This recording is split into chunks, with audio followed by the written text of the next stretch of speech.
Kerala towards modernity, Keralam ആധുനികതയിലേക്ക്. Chapter തുടങ്ങുമ്പോൾ തന്നെ പറയുന്ന കാര്യം, Arabs and the Chinese were the main traders before the arrival of Portuguese. പോർച്ചുഗീസുകാർ ഇവിടെ വരുന്നതിന് മുന്നേ പ്രധാനപ്പെട്ട കച്ചവടക്കാർ അറബ്സും ചൈനക്കാരുമാണ്. The demand means after the arrival of Portuguese the demand Zamorin. അവര് കോഴിക്കോടിലെ ഭരണാധികാരിയായ സാമോറിന് ആവശ്യപ്പെട്ടു to expel the Arab merchant from Kozhikode നിന്നും അറബി വ്യാപാരികളെ പുറത്താക്കാൻ ആവശ്യപ്പെട്ടു. But Zamorin rejected this demand. ഈ ആവശ്യത്തെ കോഴിക്കോടിലെ ഭരണാധികാരിയായ സാമൂതിരി, പൊതുവെ രാജാക്കന്മാരെ വിളിക്കുന്ന പേര് സാമൂർ എന്നാണ്, ആ സമയത്ത് മാനവിക്രമൻ എന്നാണ് ഓർമ്മ. അപ്പോൾ ആ രാജാവ് പറഞ്ഞു ഇവിടുന്ന് അങ്ങനെ ഒഴിവാക്കാൻ പറ്റില്ല എന്ന് പറഞ്ഞു. അപ്പോൾ so the Portuguese sought the help of Kochi enemy state of കോഴിക്കോടിന്റെ ശത്രുരാജ്യമായ കൊച്ചിയുടെ സഹായം തേടി ആര്? നമ്മുടെ Portuguese and Kochi jointly attacked Zamorin. But Zamorin army under leadership of Kunjali Marakkar bravely resisted attacks but they lost. പക്ഷെ അവർ പരാജയപ്പെട്ടു എന്ന് വെച്ചാൽ കോഴിക്കോട് പരാജയപ്പെട്ടു, പോർച്ചുഗീസുകാരും കൊച്ചിയും വിജയിച്ചു. ഇനി കൃത്യമായിട്ട് പറഞ്ഞു ആരൊക്കെയാണ് ഇവിടെ വന്നത്. പോർച്ചുഗീസുകാർ, ഡച്ചുകാർ, ഇംഗ്ലീഷുകാർ, ഫ്രഞ്ചുകാർ, ഇവരൊക്കെയാണ്. അപ്പോൾ ആദ്യം പോർച്ചുഗീസ്, ഡച്ച്, ഇംഗ്ലീഷ്, ഫ്രഞ്ച്, ഇവരാണ് ഓർഡർ. ഇവർ പ്രധാനമായിട്ട് എന്തിനു വേണ്ടി എടുത്ത trade monopoly in Kerala. There main trade was എന്തായിരുന്നു? പ്രധാനപ്പെട്ട കച്ചവടം ബ്ലാക്ക് പേപ്പർ ആയിരുന്നു. പിന്നെ ഓരോരുത്തരും നമ്മൾ ഇവിടുന്ന് പുറത്താക്കണം. അവസാനം ഇവിടെ കേരളത്തിലേക്ക് ആധിപത്യം സ്ഥാപിക്കുന്ന ഇംഗ്ലീഷ് ആരാനും പറഞ്ഞു. ആദ്യം നമ്മൾ മനസ്സിലാക്കേണ്ടത്, Dutch expelled Portuguese from Kerala in 1663. 1663 കേരളത്തിൽ നിന്ന് ആര് പുറത്താക്കി? പോർച്ചുഗീസുകാരെ ഡച്ചുകാര് പുറത്താക്കി. ഡച്ച് എന്ന് വെച്ചാൽ ഹോളണ്ട് ആണ്, ആംസ്റ്റർഡാമേ. അപ്പോൾ Dutch expelled the Portuguese from Kerala in 1663. 1663 ഡച്ചുകാർ പോർച്ചുഗീസുകാരെ പുറത്താക്കിയുണ്ടായി. അടുത്ത രണ്ടാമത്തത്, മാർത്താണ്ഡവർമ്മ എക്സ്പെൽഡ് ഡച്ച് ത്രൂ എതിലൂടെയാണ്? Battle of Colachel in 1741. 1741 battle of Colachel തമിഴ്നാട്ടിലാണ്. ആ കൊളച്ചൽ യുദ്ധത്തിലൂടെ മാർത്താണ്ഡവർമ്മ ഡച്ചുകാരെ പുറത്താക്കി. അത് 1741. അത് നല്ല ഭാഗമാണ്. വർഷം 1741 ഡച്ചുകാരെ അപ്പോൾ ആര് പുറത്താക്കി? മാർത്താണ്ഡവർമ്മ പുറത്താക്കി.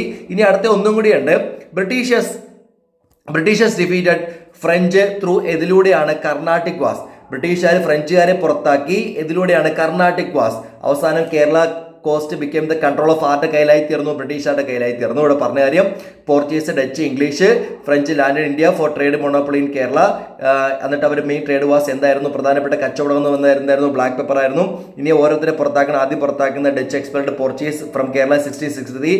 1663 ഡച്ചുകാർ പോർച്ചുഗീസുകാർ പുറത്താക്കി. അടുത്ത മാർത്താണ്ഡവർമ്മ എക്സ്പെൽഡ് ഡച്ച് ഇതിലൂടെയാണ് ത്രൂ ബാറ്റിൽ ഓഫ് കൊളച്ചിൽ 1741. അടുത്ത Britishers defeated French through Carnatic wars. At last Kerala became control of ആരുടെ കയ്യിലായി തീർന്നു? കേരളാവിന് south India were controlled by ആരുടെ കയ്യിലായി തീർന്നു? ബ്രിട്ടീഷ്.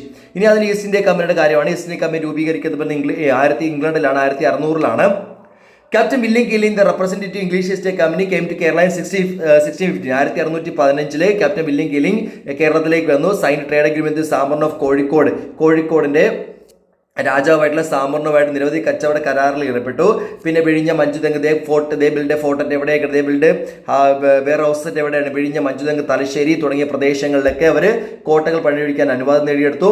വെയർ ഹൗസസ്, പണ്ടികശാലകൾ പണിയെടുപ്പിക്കാൻ അനുവാദം നേടിയെടുത്തു. Gradually attained permission from the queen of Attingal build fort at അഞ്ചുതെങ്ങിൽ ഒരു കോട്ട പണിയെടുപ്പിക്കാനുള്ള അനുവാദം നേടിയെടുക്കേണ്ടായി. എംപിലേറ്റർ Anjuthengu became important military centre of British western കോസ്റ്റിലെ പ്രധാനപ്പെട്ട മിലിറ്ററി സെന്ററായി മാറി അഞ്ചുതെങ്ങ്. അങ്ങനെ മാറിയതോടുകൂടി ഇതാണ് നമ്മുടെ അടുത്ത ഭാഗം, വളരെ പ്രധാനപ്പെട്ടതാണ്. Natives were furious when Anjuthengu became British military base. Natives വളരെ ദേഷ്യത്തിലായി തീർന്നു. In 1721 natives were killed about 150 Englishmen. 1721 natives killed 150 Englishmen who were on their way to hand over the gift to the queen of Attingal റാണിക്ക് സമ്മാനവുമായി പോയ 150ഓളം English സൈനികരെ 1721 നാട്ടുകാർ പിടികൂടി വധിക്കുകയുണ്ടായി. It is known as Attingal revolt. ഈ സംഭവത്തെ വിളിക്കുന്ന പേരാണ് ആറ്റിങ്ങൽ റിവോൾട്ട് എന്നറിയപ്പെടുന്നത്. It is consider as the first organised revolt in against the British in Kerala. ബ്രിട്ടീഷുകാർക്കെതിരായിട്ടുള്ള കേരളത്തിൽ ആദ്യത്തെ സംഘടിത സമരം എന്നാണ് കണക്കാക്കുന്ന ഏതാണ്? ആറ്റിങ്ങൽ റിവോൾട്ടാണ്. ഇവിടെ പറഞ്ഞ കാര്യം, 1721 natives were killed about 150 Englishmen who were on their way to hand over the gift to the queen of Attingal. It is known as the Attingal revolt. It is consider first organised revolt in British in Kerala. അപ്പോൾ അത് വളരെ പ്രധാനപ്പെട്ടതാണ്. 1721 ഏതാണ്? Attingal revolt. 1741 ഇവിടെ മനസ്സിലാക്കിയിരിക്കുന്നത് 1741 കൊളച്ചൽ യുദ്ധം. ഇനി നമ്മൾ അടുത്ത ഭാഗത്തിൽ, അതായത് മാർത്താണ്ഡവർമ്മ ആരെ പുറത്താക്കിയതാണ്? ഡച്ചുകാരെ പുറത്താക്കിയതാണ്. ഇനി ശ്രീരംഗപട്ടണം ട്രീറ്റി 1792 ശ്രീരംഗപട്ടണം ട്രീറ്റി അത് വൺ വേർഡ് ചോദിക്കാൻ കൊള്ളാവുന്നതാണ്. Srirangapatnam treaty 1792 between British and Mysore ഉള്ളത് Malabar came under the control of British. അങ്ങനെ മലബാർ പ്രദേശം ആരുടെ കയ്യിലേക്ക് എത്തപ്പെട്ടു? മലബാർ പ്രദേശം ബ്രിട്ടീഷുകാരുടെ കയ്യിലേക്ക് എത്തപ്പെട്ടു. ഏത് ട്രീറ്റി പ്രകാരം? Srirangapatnam treaty of 1792 between the British and Mysore rulers. ബ്രിട്ടീഷുകാരും മൈസൂർ രാജാക്കന്മാരും തമ്മിലുള്ള ആ ഒരു കരാറിന്മേൽ ശ്രീരംഗപട്ടണ കരാറിന്മേൽ മലബാർ പ്രദേശം ബ്രിട്ടീഷുകാരുടെ കയ്യിലായിത്തീർന്നു. അങ്ങനെ ബ്രിട്ടീഷുകാർ മലബാർ പ്രദേശം നേരിട്ട് ഭരിക്കാൻ ആരംഭിച്ചു. In 1792 Kochi Raja accept the supremacy of British. 1792 Kochi രാജാവും ആരുടെ ഭരണത്തെ അംഗീകരിച്ചു? ബ്രിട്ടീഷുകാരുടെ ഭരണത്തെ അംഗീകരിച്ചു. അതേ വർഷം തന്നെയാണ് അടുത്ത അക്കോർഡ് ട്രീറ്റി ഓഫ് 1795 1795 കരാർ പ്രകാരം Travancore also admit the power of the ആരുടെയാണ്? British dominance. ബ്രിട്ടീഷുകാരുടെ ഭരണത്തെ അംഗീകരിക്കുകയും ചെയ്തു, തിരുവിതാംകൂറും അംഗീകരിച്ചു. അപ്പോൾ 1792 ശ്രീരംഗപട്ടണം അത് പ്രകാരം മലബാർ പ്രദേശം ബ്രിട്ടീഷുകാർക്ക് കിട്ടി. 1792 കൊച്ചി രാജ്യം അംഗീകരിച്ചു. അടുത്ത 1795 ട്രാവൻകൂറും അംഗീകരിക്കപ്പെട്ടു. അങ്ങനെ British ruled Malabar directly and Kochi Travancore എങ്ങനെ ഭരിക്കാൻ തുടങ്ങി? Indirectly. In short Kerala came under the control of the British by the end of the 18th century. 18ാം നൂറ്റാണ്ട് അവസാനത്തോടുകൂടി കേരളം മൊത്തം അവരുടെ കയ്യിലായിത്തീർന്നു. ഇനി അതിനുശേഷം അപ്പോൾ ഇങ്ങനെ കേരളം ഇങ്ങനെ അത് 3 പ്രദേശങ്ങൾ മലബാർ, പിന്നെ കൊച്ചി, ട്രാവൻകൂർ, ഇങ്ങനെ 3 ഭൂപ്രദേശങ്ങൾ ബ്രിട്ടീഷുകാരുടെ കയ്യിലേക്ക് മാറിയത് എങ്ങനെയാണെന്നാണ് പറയുന്നത്. ഇനി ഈ 3 ഭൂപ്രദേശങ്ങളിലെയും ആൾക്കാർ, പ്രധാനപ്പെട്ട രാജാക്കന്മാർ എന്തുകൊണ്ടാണ് ബ്രിട്ടീഷുകാർക്ക് തിരിയാനുള്ള കാരണം പറയുന്നു. The interference in the freedom and privilege that they enjoyed for centuries invited antagonism of the kings and landlords. അപ്പോൾ എന്താണ് കാരണം? ബ്രിട്ടീഷുകാർക്കെതിരെ ഈ രാജാക്കന്മാരും അതുപോലെ ഭൂപ്രഭുക്കന്മാർ തിരിയുള്ള കാരണം എന്താണ്? ഇന്റർഫിയറൻസ്. ആ ഒരു വാക്ക് എഴുതി വെച്ചത് interference in the freedom and privileges. സ്വാതന്ത്ര്യത്തിലും ആനുകൂല്യങ്ങൾക്ക് ഇടപെട്ടതാണ് ഇതിന് കാരണമായി തീർന്നത്. ഇനി പഴശ്ശി റിവോൾട്ട് ആണ്. അതിൽ ഏറ്റവും പ്രധാനപ്പെട്ട സ്ഥലമാണ് Pazhassi revolt. Keralavarma Pazhassiraja Kottayam royal family rest British in Malabar. മലബാറിൽ കേരളവർമ്മ പഴശ്ശിരാജയാണ് നേതൃത്വം കൊടുത്ത്. British promised Pazhassi to collect tax from Kottayam region. Kottayam ഭൂപ്രദേശത്തിലെ നികുതി പിരിച്ചെടുക്കാൻ അധികാരം നൽകാമെന്ന് ആര് പറയുകയുണ്ടായി? ബ്രിട്ടീഷുകാർ പറയുകയുണ്ടായി. After winning the battle they refuse the promise. എന്ന് വെച്ചാൽ മലബാർ പ്രദേശം ആരുടെ കയ്യിരുന്നതാണ്? യഥാർത്ഥത്തിൽ മൈസൂർ രാജാക്കന്മാരുടെ കയ്യിരുന്നതാണ് അല്ലേ. അപ്പോൾ അവരെ ഓട്ടിച്ച് വിട്ടു, അവരെ തോപ്പിച്ചായിരുന്നു. ആരൊക്കെ ചേർന്നിട്ടാണ്? ബ്രിട്ടീഷുകാരും നമ്മുടെ പഴശ്ശി രാജാവും കൂടെ ചേർന്ന് ഒരുമിച്ച് നിന്നു. എന്നിട്ട് ആരെ തോപ്പിച്ചിരുന്നു? നേരത്തെ ഈ മൈസൂർ രാജാക്കന്മാരെ തോപ്പിച്ചിരുന്നു. അപ്പോൾ ആ തോപ്പിച്ചതിനെ തുടർന്നിട്ട് അവരൊരു കരാറുണ്ടാക്കിയിരുന്നു. ആ കരാറ് പ്രകാരമാണ് ഏത് പ്രദേശം കിട്ടിയത്? 1892 കരാറാണ് ഇത് ശ്രീരംഗപട്ടണം ട്രീറ്റി. ആ കരാറ് പ്രകാരമായിട്ടാണ് ബ്രിട്ടീഷുകാർക്ക് മലബാർ ഭൂപ്രദേശം കിട്ടുന്നത്. അപ്പോൾ ബ്രിട്ടീഷ് പ്രോമിസ്ഡ് പഴശ്ശി, അപ്പോൾ അങ്ങനെ പ്രത്യുപകാരം എന്നതിൽ, അതിന് സഹായിച്ചതിന് പ്രത്യുപകാരം എന്നതിൽ British promised Pazhassi to collect tax from Kottayam region. Kottayam ഭൂപ്രദേശത്തിലെ നികുതി പിരിച്ചെടുക്കൽ അധികാരം നൽകാമെന്ന് പറഞ്ഞു. After winning the battle they refuse the promise. അവർ ആ യുദ്ധത്തിന് വിജയിച്ച ശേഷം അവർ ആ പ്രോമിസ് നിന്ന് പിൻവാങ്ങി. ബ്രിട്ടീഷ് ക്ലെയിംഡ്, കൂടാതെ moreover the British claimed their dominance over Wayanad. കൂടാതെ ബ്രിട്ടീഷുകാർ വയനാട് എന്ന ഭൂപ്രദേശത്തിൽ ആധിപത്യം സ്ഥാപിക്കാൻ ശ്രമിച്ചു. ഈ 2 കാര്യങ്ങൾ. ഒന്നാമത്തേക്ക് എന്ന് പറഞ്ഞാൽ British promised Pazhassi to collect tax from Kottayam region. After winning the battle they refuse the promise. രണ്ടാമത്തെ British claimed their dominance over Wayanad. ബ്രിട്ടീഷുകാർ വയനാട് എന്ന ഭൂപ്രദേശത്തിൽ ആധിപത്യം സ്ഥാപിക്കാൻ ശ്രമിച്ചു. ഇനി പഴശ്ശിരാജ് തുടർന്നിട്ട് Pazhassiraj organise the people and fort against ആർക്കാരുടെ? British with under leadership of ആരുടെയൊക്കെയാണ്? നേരത്തെ ചെമ്പൻ പൊക്കർ, കൈതേരി അമ്പുനായർ, എടച്ചേന് കുങ്കൻ നായർ, തലക്കൽ ചന്തു. തലക്കൽ ചന്തു ആരാണ്? The leader of Kurichiyas in Wayanad. വയനാട്ടിലെ കുറിച്യരുടെ നേതാവായിട്ടുള്ള തലക്കൽ ചന്തു. ഇത് നമ്മൾ കുറിച്യ റിവോൾട്ട് വേറെ ചാപ്റ്ററിൽ മനസ്സിലാക്കുന്നുണ്ട്, ഓർമ്മയുണ്ടാവണം. കുറിച്യ റിവോൾട്ട് ഏത് ചാപ്റ്ററാണ്? British exploitation resistance. അവിടെ എന്ന വർഷം 1812 ഈ നടക്കുന്നത് 1805. അപ്പോൾ രണ്ടും 2 ഘട്ടമാണ്. 1805 നടക്കുന്നത്, അതിൽ തലക്കൽ ചന്തുവാണ് നേതാവെങ്കിൽ അവിടെ 1812 രാമനമ്പിയാണ്. 1812 രാമനമ്പിയാണ്. ഇവിടെ പറഞ്ഞ Chemban Pokker, Kaitheri Ambunair, Edachena Kunkan Nair, Thalakkal Chandu leader of Kurichiyas in Wayanad.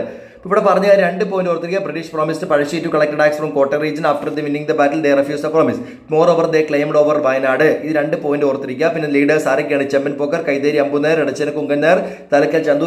ഇവിടേക്കാണ് നേതാക്കൾ. അറ്റ്ലാസ് ഈ ഡൈഡ് ഇൻ എന്നാണ് 13 നവംബർ 1805. 1805 നവംബർ 30 അദ്ദേഹം മരണമടയാണ് ചെയ്തത്. ഇനി നമ്മൾ പറയുന്നത് വേലുത്തമ്പി എവിടെയാണ്? ട്രാവൻകൂറിലും അതുപോലെ തന്നെ കൊച്ചിയിൽ നേതൃത്വം കൊടുക്കുന്ന പാലിയത്തച്ഛനുമാണ്. അപ്പോൾ മലബാറിൽ പഴശ്ശിരാജ, അതേസമയം വേലുത്തമ്പി ട്രാവൻകൂറിൽ, കൊച്ചിയിൽ ആരാണ്? പാലിയത്തച്ഛൻ. അപ്പോൾ ഇവർ 2 വേലുത്തമ്പി ആൻഡ് പാലിയത്തച്ഛൻ ദിവാൻ reacted against uncontrolled influence of British. ആ ഒരു പോയിന്റ് എഴുതി വെക്കണം. അൺകൺട്രോൾഡ് ഇന്റർവെൻഷൻ, അനിയന്ത്രിതമായ ഇടപെടൽ, അനാവശ്യമായ കാര്യങ്ങളിലൊക്കെ കയറി ബ്രിട്ടീഷുകാർ ഇടപെട്ടതാണ്. ഇതിന്റെ internal affairs of Travancore and Kochi.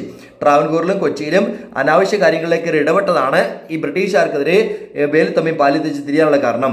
Velu Thampi called for armed fight against British through Kundara proclamation 11 January 1809. 1809 January 11 ബ്രിട്ടീഷുകാർക്കെതിരെ വേലുത്തമ്പി ഒരു ആംഡ് ഫൈറ്റ് എന്ന് വെച്ചാൽ സായുധ സമരത്തിന് ആഹ്വാനം ചെയ്തു. Velu Thampi called for armed fight against British through his Kundara proclamation on 11th January 1805. The armies of Travancore and Kochi jointly attacked official residence of British resident Macaulay എന്ന് പറയുന്നത് ബ്രിട്ടീഷുകാർക്ക് വേണ്ടി കേരളത്തിൽ ഭരിക്കുന്ന, പ്രത്യേകിച്ച് ട്രാവൻകൂർ ഭരിക്കുന്ന ഒരാളാണ്, ബ്രിട്ടീഷ് റെസിഡന്റ് ആയിട്ടുള്ള ഒരാളുടെ പേരാണ് മെക്കാളെ.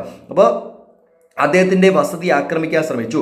ആരൊക്കെയാണ്? Armies of Travancore and Kochi jointly attacked official resident British resident Macaulay but they could not withstand. അവർ പിടികൂടുന്നതായപ്പോൾ British army realise he would be captured. അദ്ദേഹം പിടികൂടുന്ന ഉറപ്പായപ്പോൾ വേലുത്തമ്പി കമ്മിറ്റഡ് സൂയിസൈഡ്. വേലുത്തമ്പി എന്ത് ചെയ്തു? Suicide to Mannadi temple and frantic British army hanged his body Kannammoola Thiruvananthapuram deported and Paliyathachan deported എവിടേക്കാണ്? മദ്രാസ്. പാലിയത്തച്ഛൻ എവിടേക്ക് നാട് കടത്തുകയും ചെയ്തു? മദ്രാസിലേക്ക് നാട് കടത്തുകയും ചെയ്തു. അപ്പോൾ ഇവിടെ പറഞ്ഞ കാര്യം, Velu Thampi called for armed fight against British through his Kundara proclamation 11th January 1809. പിന്നെ realise that he would be captured, he committed suicide. അദ്ദേഹം മരണം അടഞ്ഞു. അദ്ദേഹം സൂയിസൈഡ് ചെയ്തു. പിന്നെ ഫ്രാൻറ്റിക് ബ്രിട്ടീഷ് ആർമി അദ്ദേഹത്തിന്റെ ഡെഡ് ബോഡി എവിടെയാണ്? കണ്ണമൂലയെ കൊണ്ട് തൂക്കിലേറ്റി. പിന്നെ തിരുവനന്തപുരത്തേക്ക്, പിന്നെ അതുപോലെ തന്നെ പാലിയത്തച്ഛൻ ഡീപ്പോർട്ടഡ് മദ്രാസ്. പാലിയത്തച്ഛൻ എവിടേക്ക് നാട് കടത്തുകയും ചെയ്തു? മദ്രാസിലേക്ക് നാട് കടത്തുകയും ചെയ്തു. പിന്നെ അതിനുശേഷം അടുത്ത ബദൽ, അപ്പോൾ 3 ഭൂപ്രദേശങ്ങളിലെയും സമരങ്ങൾ നമ്മൾ മനസ്സിലാക്കി. പഴശ്ശിരാജ എവിടെയാണ്? മലബാറിൽ. വേലുത്തമ്പി എവിടെയാണ്? ട്രാവൻകൂറിൽ. പാലിയത്തച്ഛൻ എവിടെയാണ്? കൊച്ചിയിലാണ്. ഇനി നമ്മൾ അടുത്ത ഭാഗത്തിൽ Kerala becomes part of world market. Keralam എങ്ങനെയാണ് ലോക കമ്പോളത്തിന്റെ ഭാഗമായി മാറിയതെന്നാണ്. ബ്രിട്ടീഷ് കുഡ് കേരളം നമ്മൾ നേരത്തെ പഠിച്ചാണ്, മെർക്കന്റിലിസം. അതേ കാര്യം തന്നെയാണ്. British could gain Kerala merchandise at cheap price. ബ്രിട്ടീഷുകാർ കേരളത്തിലെ ഉൽപ്പന്നങ്ങൾ വളരെ കുറഞ്ഞ വിലയ്ക്ക് വാങ്ങുകയും and sold out industrial products at high prices. എന്നിട്ട് അവരുടെ ഉൽപ്പന്നങ്ങൾ എങ്ങനെ വിറ്റഴിക്കുകയും ചെയ്തു? വളരെ ഉയർന്ന വിലയ്ക്ക് വിറ്റഴിക്കുകയും ചെയ്തു. ഇതോടുകൂടി കേരളത്തിന്റെ self sufficient village economy was destroyed. ഇതോടുകൂടി കേരളത്തിന്റെ സാമ്പത്തിക അവസ്ഥ എന്ന് വെച്ചാൽ ഗ്രാമീണ സ്വയം സമ്പത്ത് വ്യവസ്ഥ അതങ്ങ് തകർന്നു. Foreign trade spread across the region. അതിന്റെ ഫലമായിട്ട് വിദേശ വ്യാപാരം ഇന്ത്യയിലുടനീളം വ്യാപിക്കുകയും കേരളത്തിലുടനീളം വ്യാപിക്കുകയും അങ്ങനെ Kerala become part of world market. Keralam മൊത്തം ലോക കമ്പോളത്തിന്റെ ഭാഗമായി മാറുകയും ചെയ്തു. ബ്രിട്ടീഷ് ഗുഡ് കേരള മെർക്കൻഡൈസ് എങ്ങനെയാണ്? Cheap price and sold out products എങ്ങനെയാണ്? High price. ഇതോടുകൂടി സെൽഫ് സഫിഷ്യന്റ് വില്ലേജ് ഇക്കോണമി ഇല്ലാതായി തീർന്നു. Foreign trade spread across the region. ഇതിന്റെ ഫലമായിട്ട് ഇന്ത്യയിലുടനീളം വിദേശ വ്യാപാരം വ്യാപിക്കപ്പെട്ടു. അതിന്റെ ഫലമായിട്ട് Kerala become part of world market. ഇന്ന് എക്സ്പോർട്ട് ഐറ്റംസ്, ഇമ്പോർട്ട് ഐറ്റംസ് ഏതൊക്കെയാണെന്ന് പറയണം. എക്സ്പോർട്ട് ഐറ്റംസ് കോക്കനട്ട്, ജാഗറി, പിന്നെ കാഷ്നട്ട്, ബ്ലാക്ക് പെപ്പർ ഇവയൊക്കെയാണ്. Import items cloth, kerosene. രണ്ടോന്നൊക്കെ മനസ്സിലാക്കിയിരിക്കുക. അടുത്ത ഭാഗത്തിൽ നമ്മൾ what are the measures four the progress of trade. What are the measures introduced by the British for the progress of trade. കച്ചവട പുരോഗതിക്ക് വേണ്ടി എന്തെല്ലാം നടപടികളാണ് ബ്രിട്ടീഷുകാർ കൈക്കൊണ്ടത്? ഒന്നാമത്തെ trade laws were amended by the British. ഒന്നാമത്തെ point trade laws were amended by the British. ഒന്നാമത്തത് കേരളത്തിൽ, മലബാറിലും കൊച്ചിയിലും ട്രാവൻകൂറിലൊക്കെ നിലനിന്ന കച്ചവട നിയമങ്ങളൊക്കെ അമെൻഡ് ചെയ്തു, പരിഷ്കരിച്ചു. ഒന്നാമത്തെ point trade laws were amended by the British. രണ്ടാമത്തത് introduce unified coinage and metrology system. ഏകീകൃതമായ നാണയവ്യവസ്ഥയും അതുപോലെ തന്നെ മെട്രോളജി സിസ്റ്റം എന്ന് വെച്ചാൽ അളവ് തൂക്ക സമ്പ്രദായങ്ങൾ കൊണ്ടുവന്നു. ബ്രിട്ടന്റെ roads, bridges, railways were build to improve transportation facilities. Road അതുപോലെ തന്നെ ബ്രിഡ്ജസ്, റെയിൽവേ ഒക്കെ സ്ഥാപിക്കപ്പെട്ടു. ട്രാൻസ്പോർട്ടേഷൻ ഫെസിലിറ്റി വികസിപ്പിക്കുന്നുണ്ട്. പിന്നെ അടുത്ത ഭാഗത്തിൽ ഡെവലപ്ഡ് എന്തൊക്കെയാണ്? പോർട്സ് എവിടെയാണ്? പോർട്സ് അറ്റ് എവിടെയാണ്? പോർട്ട് എവിടെയൊക്കെയാണ്? കൊച്ചി, കോഴിക്കോട്, ആലപ്പുഴ. കൊച്ചി, കോഴിക്കോട്, ആലപ്പുഴ തുടങ്ങിയ പ്രദേശങ്ങളിലൊക്കെ പോർട്ടുകൾ സ്ഥാപിച്ചു. അപ്പോൾ ഇത്ര പറഞ്ഞത് ഒന്നാമത്തെ trade laws amended by the British, introducing unified coinage and metrology systems, roads, bridges, railways built. അതുപോലെ തന്നെ അടുത്ത ഭാഗത്തിൽ പറഞ്ഞത് പോർട്സ് ബിൽഡ് എവിടെയൊക്കെയാണ്? കൊച്ചി, കോഴിക്കോട്, ആലപ്പുഴ. ഇനി അതിനുശേഷം നമ്മൾ മനസ്സിലാക്കിയിട്ടുള്ളതാണ് മലബാറിലെ കാര്യം, ചേഞ്ചസ് ഇൻ ലാൻഡ് റിലേഷൻ. അപ്പോൾ മലബാർ റബലിൽ നമ്മൾ പഠിച്ചിട്ടുള്ളതാണ്. ആ കാര്യം തന്നെ വീണ്ടും വേറെ രീതിയിൽ പറഞ്ഞിരിക്കുന്നത് മാത്രമേ ഉള്ളൂ.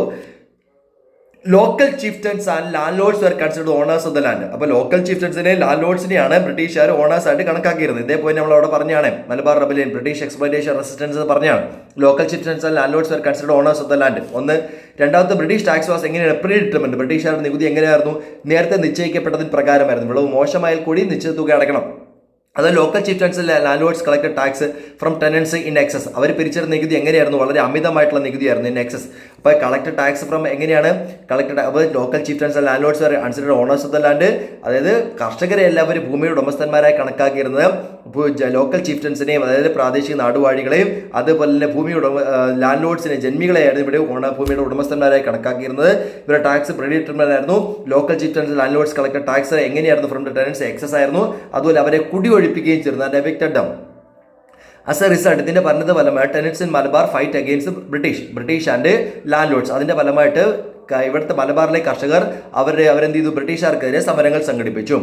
To enquire frequent revolt. ഇതിനെ തുടർന്ന് ഇത് അന്വേഷിക്കുന്നതിന് വേണ്ടിയിട്ട് ബ്രിട്ടീഷ് ഗവൺമെന്റ് അപ്പോയിന്റ് വില്ലിലോങ് കമ്മീഷൻ. ആരെ കൊണ്ടുവന്നു? വില്ലിലോങ് കമ്മീഷൻ കൊണ്ടുവന്നു. വില്ലിലോങ് commission introduced Malabar tenancy act 1929. 1929 Malabar tenancy act അവതരിപ്പിക്കുകയും ചെയ്തു.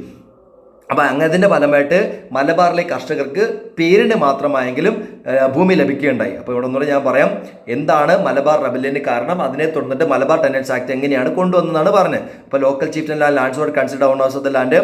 British tax was predetermined ആയിരുന്നു. Local chief and landlords were consider അവർ local chief and landlords collect tax in tenants in excess ആയിരുന്നു. അതുപോലെ and evicted them. So the As a result, the tenants in Malabar started to fight against the British and landlords to encourage frequent revolt. British government appointed Villalong Commission. Villalong Commission introduced Malabar Tenants Act 1929. Malabar Tenants Act introduce ചെയ്തു. ഇവിടെ അങ്ങനെ പേരിന് മാത്രമായി കർഷകർക്ക് ഭൂമി ലഭിച്ചു. ഇനി അടുത്ത ട്രാവൻകൂറിലെ കാര്യമാണ് പറയുന്നത്. ട്രാവൻകൂറിൽ മാർത്താണ്ഡവർമ്മയുടെ കാലം മുതൽക്ക് തന്നെ ഭൂമി ഉടമസ്ഥാവകാശത്തിൽ മാറ്റം വരികയുണ്ടായി. Government of land of Madambis were converted മട്ടാരമക ഗവൺമെന്റ് പ്രോപ്പർട്ടി ആക്കി മാറ്റി. ഇനിയാണ് നമ്മുടെ ഭാഗം. Government of Travancore made a landmark proclamation 1865 1865 ഒരു സുപ്രധാനമായ വിളംബരം പാസ്സാക്കിയുണ്ടായി. അതനുസരിച്ച് granting the tenants ownership of land they cultivated. അതാണ് നമ്മുടെ പോയിന്റ്സ്. വർഷം എന്നാണ് 1869 1865. ഇത് 1929, ഇവിടെ 1865. In 1865, granting the tenants ownership of land they cultivated is known as the Pandarapatta Vilambaram. എന്ന് വെച്ചാൽ ഗവൺമെന്റ് പ്രോപ്പർട്ടി ആക്കാൻ തുടങ്ങി. 1865 granting the tenants ownership of land they cultivated, it is known as the Pandarapatta Vilambaram. ഇനി അത് കൂടാതെ ട്രാവൻകൂറിൽ ഒന്നും കൂടിയുണ്ട്. Janmi Kudiyan act passed in 1896 1896 ജന്മി കുടിയായ്മ നിയമം പാസ്സാക്കേണ്ട. Also grant land ownership the tenancy Travancore. ഇതോടുകൂടി തിരുവിതാംകൂറിലെ കർഷകർക്ക് ഭൂമി ഉടമസ്ഥാവകാശം ലഭിക്കുകയുണ്ടായി. As a result they were compelled to pay huge amount of tax. ഇതിന്റെ പറഞ്ഞത് ഫലം എന്തായിരുന്നു? അവർ വലിയ തുക അടയ്ക്കേണ്ടതായിട്ട് വന്നു. അപ്പോൾ ഇവിടെ രണ്ട് കാര്യങ്ങൾ. 1865 പണ്ടാരപ്പാട്ട വിളംബരം. ഇതനുസരിച്ച് granting the tenants ownership land they cultivated. 1896 ഏതാണ്? ജന്മി കുടിയാൻ ആക്ട് ആണ്. അത് പ്രകാരവും ഭൂമിയുടെ അവകാശം ലഭിക്കുകയുണ്ടായി. As a result they were compelled huge amount of tax. ഇതിന് ഫലമായിട്ട് വളരെ അമിതമായ തുക അടയ്ക്കേണ്ടതായിട്ട് വന്നു. ഇനി അടുത്ത കൊച്ചിയിൽ ടെനൻസി ആക്ട് പാസ്ഡ് എന്നാണ് 1914. കൊച്ചിയിൽ കുടിയാന്മ നിയമം പാസ്സാക്കിയ വർഷം എന്നാണ് 1914. അപ്പോൾ 1929 മലബാർ ടെനൻസ് ആക്ട്, അതുപോലെ തന്നെ 1865 പണ്ടാരപ്പട്ട വിളംബരം, 1896 ട്രാവൻകൂറിൽ തന്നെ ജന്മി കുടിയാൻ ആക്ട്, അടുത്ത കൊച്ചിയിൽ ടെനൻസി ആക്ട് അഥവാ കുടിയായ്മ നിയമം പാസ്സാക്കിയത് 1914 ഫസ്റ്റ് വേൾഡ് വാർ ആരംഭിക്കുന്ന സമയത്ത്. അപ്പോൾ ട്രാവൻകൂർ, കൊച്ചി, മലബാർ ഓർത്തിരിക്കണം. ഇനി അതിനുശേഷം അടുത്ത ഭാഗത്തിൽ കൊമേഴ്ഷ്യലൈസേഷൻ അഗ്രികൾച്ചർ ആണ്. നമ്മൾ പഠിച്ചതാണ് ബ്രിട്ടീഷ് എക്സ്പ്ലോയിറ്റഡ് റെസിസ്റ്റൻസ് എന്ന ചാപ്റ്ററിൽ. Commercial crops largely cultivated instead of food crops. എന്നതിന് പകരമായിട്ടാണ് ഭക്ഷ്യവിളകൾക്ക് പകരം നാണ്യവിളകൾ കൃഷി എന്നതിനെ വിളിക്കുന്ന പേരാണ് കൊമേഴ്ഷ്യലൈസേഷൻ അഗ്രികൾച്ചർ. ഇവിടെ പ്രധാനപ്പെട്ട കൃഷി ഏതൊക്കെയാണ്? Tea, coffee, tea, cardamom were cultivated large. എവിടെയാണ് പ്ലാന്റേഷൻ? എവിടെയാണ് coffee, tea, cardamom were cultivated hilly areas. എവിടെയാണ് കോഫി, ടീ, കാർഡമം വേർ എവിടെ കൃഷി ചെയ്തു? ഹില്ലി ഏരിയാസ് കൃഷി ചെയ്തു. As a result paddy production decline ചെയ്തു. അതിന്റെ പരിണിത ഫലമായിട്ട് നെല്ലിന്റെ ഉൽപ്പാദനം വളരെ ഗണ്യമായി കുറഞ്ഞു. ടു ഓവർകം ദിസ് ക്രൈസിസ്, ഈ പ്രശ്നം മറികടക്കാൻ വേണ്ടിയിട്ട് ടപ്പിയോ കൾട്ടിവേഷൻ എക്സ്റ്റൻഡ് ലാർജ് ഏരിയ എന്ന് വെച്ചാൽ ഭക്ഷ്യവിളകൾക്ക് പകരം നാണ്യവിളകൾ കൂടുതലായിട്ട് കൃഷി ചെയ്ത സമയത്ത് പാടി പ്രൊഡക്ഷൻ ഡിക്ലെയർ ചെയ്തു. അതിന്റെ ഫലമായിട്ട് അതിനെ ഓവർകം ചെയ്യാൻ വേണ്ടിയിട്ട് ടപ്പിയോ കൾട്ടിവേഷൻ മരച്ചീനി കൃഷി ആരംഭിച്ചു. ഇനി teak plantation start Nilambur under the guidance of Conolly. Conolly എന്ന് വെച്ചാൽ നമ്മൾ പഠിച്ചിട്ടുണ്ട്. മലബാർ കലാപ സമയത്ത് കൊല്ലപ്പെട്ട ഒരു പ്രഭുവാണ് ആര്? കൊണോലി. അദ്ദേഹത്തിന്റെ നേതൃത്വത്തിലാണ് ടീക്ക് പ്ലാന്റേഷൻ ആരംഭിച്ചത്. Teak plantation were started in Nilambur under the guidance of Konoli. Most of the plantation were owned by the British. ഭൂരിഭാഗം വരുന്ന ആളുടെ കയ്യിലാണ്, ബ്രിട്ടീഷ് ആരുടെയിലാണ്. ഇനി rulers of Kochi and Travancore facility the transportation least out forest land the British. അപ്പോൾ കൊച്ചിയിലെയും ട്രാവൻകൂറിലെ ഭരണാധികാരികൾ അവരുടെ ഭൂമിയെല്ലാം ബ്രിട്ടീഷുകാർക്ക് എഴുതി കൊടുത്തു, സ്റ്റാർട്ട് എസ്റ്റേറ്റ്സ്. പിന്നെ gradually Kerala become hub of cash production. അങ്ങനെ കേരളം മൊത്തം ആരുടെ കയ്യിലായി തീർന്നു? കേരളം മൊത്തം ക്യാഷ് പ്രൊഡക്ഷന്റെ കേന്ദ്രമായി തീർന്നു വെച്ചാൽ നാണ്യവിളകളുടെ കയ്യിലായി തീർന്നു. അപ്പോൾ ഇവിടെ പറഞ്ഞ കാര്യം coffee, tea, cardamom were cultivate large area. As a result, paddy production declined. To overcome this crisis, tapioca cultivation started. Teak plantation were started in Nilambur under the guidance of Konoli. Then rulers of Kochi and Travancore facilitated transportation facilities and leased out to forest land the British. Kerala become hub of എങ്ങനെയാണ് cash production. ഇനി അടുത്ത ഭാഗത്ത് growth of plantation and tradition industry. ഇവിടെ പറയുന്ന കാര്യം എന്ന് പറയുന്നത് അത് നമ്മൾ പ്ലാന്റേഷൻ ഇൻഡസ്ട്രി ഏതൊക്കെയാണ്? Tea, coffee and factory, rubber processing units were set up in എവിടെയാണ്? High ranges. Tea, coffee and rubber processing units were high ranges. അത്രയുള്ള പ്ലാന്റേഷൻ ഇൻഡസ്ട്രി. ഇനി നമ്മൾ ട്രഡീഷൻ ഇൻഡസ്ട്രിയെ കുറിച്ചാണ്. കോക്കനട്ട്, കയറ്, cashnut, beedi were also developed. ഏതൊക്കെ tradition industry ഏതൊക്കെയാണ്? Coconut, കയറ്, cashnut, handloom were, beedi were also developed. Oil mills using diesel engine were you start in many place in Kerala. Oil mills എണ്ണയാട്ടൽ കേന്ദ്രങ്ങളൊക്കെയാണ്, ഡീസൽ എഞ്ചിൻ കൊണ്ട് പ്രവർത്തിക്കുന്ന ഓയിൽ മില്ലുകൾ സ്ഥാപിച്ചു കേരളത്തിന്റെ വിവിധ പ്രദേശങ്ങളിൽ. Alappuzha was the hub of coconut oil industry. Coconut oil ഇൻഡസ്ട്രിയുടെ പ്രധാനപ്പെട്ട കേന്ദ്രം ആലപ്പുഴയായിരുന്നു. ഇൻ 1859 1859 വർഷം ഓർത്തിരിക്കണം, 1859. In 1859 James Darragh from Ireland start coir factory in Alappuzha. ആലപ്പുഴയിൽ അദ്ദേഹം കയർ ഫാക്ടറി ആരംഭിച്ചു. അത് വൺ വേർഡ് ചോദിക്കാൻ കൊള്ളാം. 1859 James Darragh from Ireland start coir factory in Alappuzha. പിന്നെ കാഷ്നട്ട് അതെവിടെയാണ്? കൊല്ലം. ടൈൽ ഫാക്ടറി ഫറോക്ക്, കൊല്ലം, ഒല്ലൂർ. എവിടെയൊക്കെ ടൈൽ ഫാക്ടറി എവിടേക്കാണ്? ഫറോക്ക്, കൊല്ലം, ഒല്ലൂർ. പിന്നെ ഹാൻലൂം ഫാക്ടറി എവിടെയാണ്? കണ്ണൂർ, കോഴിക്കോട്. ഹാൻലൂം ഫാക്ടറി എവിടേക്കാണ്? കണ്ണൂർ, കോഴിക്കോട്. ബീഡി കമ്പനി എവിടെയാണ്? കണ്ണൂർ. ബീഡി കമ്പനി എവിടെയാണ്? കണ്ണൂർ. അപ്പോൾ ഇത്രയും ഭാഗം ഇവിടെ ട്രഡീഷണൽ പ്ലാന്റേഷൻ ഇൻഡസ്ട്രിയാണ്. ഇനി അതിനുശേഷം അടുത്ത ഭാഗത്തിൽ മോഡേൺ ഇൻഡസ്ട്രിയാണ്. മോഡേൺ ഇൻഡസ്ട്രി ആരംഭിച്ച മിഡിൽ ഓഫ് 20th സെഞ്ചുറി, 20ാം നൂറ്റാണ്ടിന്റെ മധ്യത്തോടു കൂടിയാണ്. മെജോറിറ്റി എന്ന് ഇവിടെ തന്നെ ട്രാവൻകൂർ ആൻഡ് കൊച്ചി. ഇനി establishment of Pallivasal hydro electric project. അപ്പോൾ പള്ളിവാസലായിട്ടൊരു ജലവൈദ്യുത പദ്ധതി പ്രബല ഡെവലപ്മെന്റ് മോഡേൺ ഇൻഡസ്ട്രി. അപ്പോൾ കേരളത്തിലെ ആധുനിക വ്യവസായങ്ങളുടെ തുടക്കം ആക്കം കൂട്ടുന്നതിന് ഏറ്റവും പ്രധാനപ്പെട്ട കാര്യമാണെന്ന് Pallivasal hydro electric project, Pallivasal ജലവൈദ്യുത പദ്ധതി. അപ്പോൾ ഇവിടെ ഒറ്റ പോയിന്റേ ഉള്ളൂ, പള്ളിവാസൽ ഹൈഡ്രോ ഇലക്ട്രിക് പ്രോജക്ട് പ്രബല ഡെവലപ്മെന്റ് മോഡേൺ ഇൻഡസ്ട്രീസ്. പിന്നെ ഏതൊക്കെയാണ് വ്യവസായങ്ങൾ എന്ന് ഓർത്തിരിക്കണം. Punalur paper mill. അപ്പോൾ കൊല്ലത്തുള്ള പ്രധാനപ്പെട്ടത് രണ്ടെണ്ണം ഏതൊക്കെയാണ്? പുല്ലൂർ പേപ്പർ മില്ലും കുണ്ട്ര സെറാമിക്സ്. കൊല്ലം ഏതൊക്കെയാണ്? പുല്ലൂർ പേപ്പർ മില്ലും കുണ്ട്ര സെറാമിക്സും കൊല്ലം. ഇനി എറണാകുളം അല്ലെങ്കിൽ കൊച്ചി കേന്ദ്രീകരിക്കപ്പെട്ടുകൊണ്ട് FACT കളമശ്ശേരി, എറണാകുളം. പിന്നെ അതുപോലെ തന്നെ കൊച്ചി ടാറ്റ ഓയിൽ മില്ല്, പിന്നെ അളഗപ്പ ടെക്സ്റ്റൈൽ മില്ലും. ടാറ്റ ഓയിൽ മില്ലും അളഗപ്പ ടെക്സ്റ്റൈൽ മില്ലും FACT കളമശ്ശേരിയും എറണാകുളം. പിന്നെ തിരുവനന്തപുരത്ത് ഒന്ന് മാത്രം റബ്ബർ വർക്ക്സ്. ഏതാണ്? Thiruvananthapuram rubber works. അപ്പോൾ കൊല്ലം രണ്ടെണ്ണം കുണ്ട്ര സെറാമിക്സും പിന്നെ ഏതാണ്? പുല്ലൂർ പേപ്പർ മില്ലും.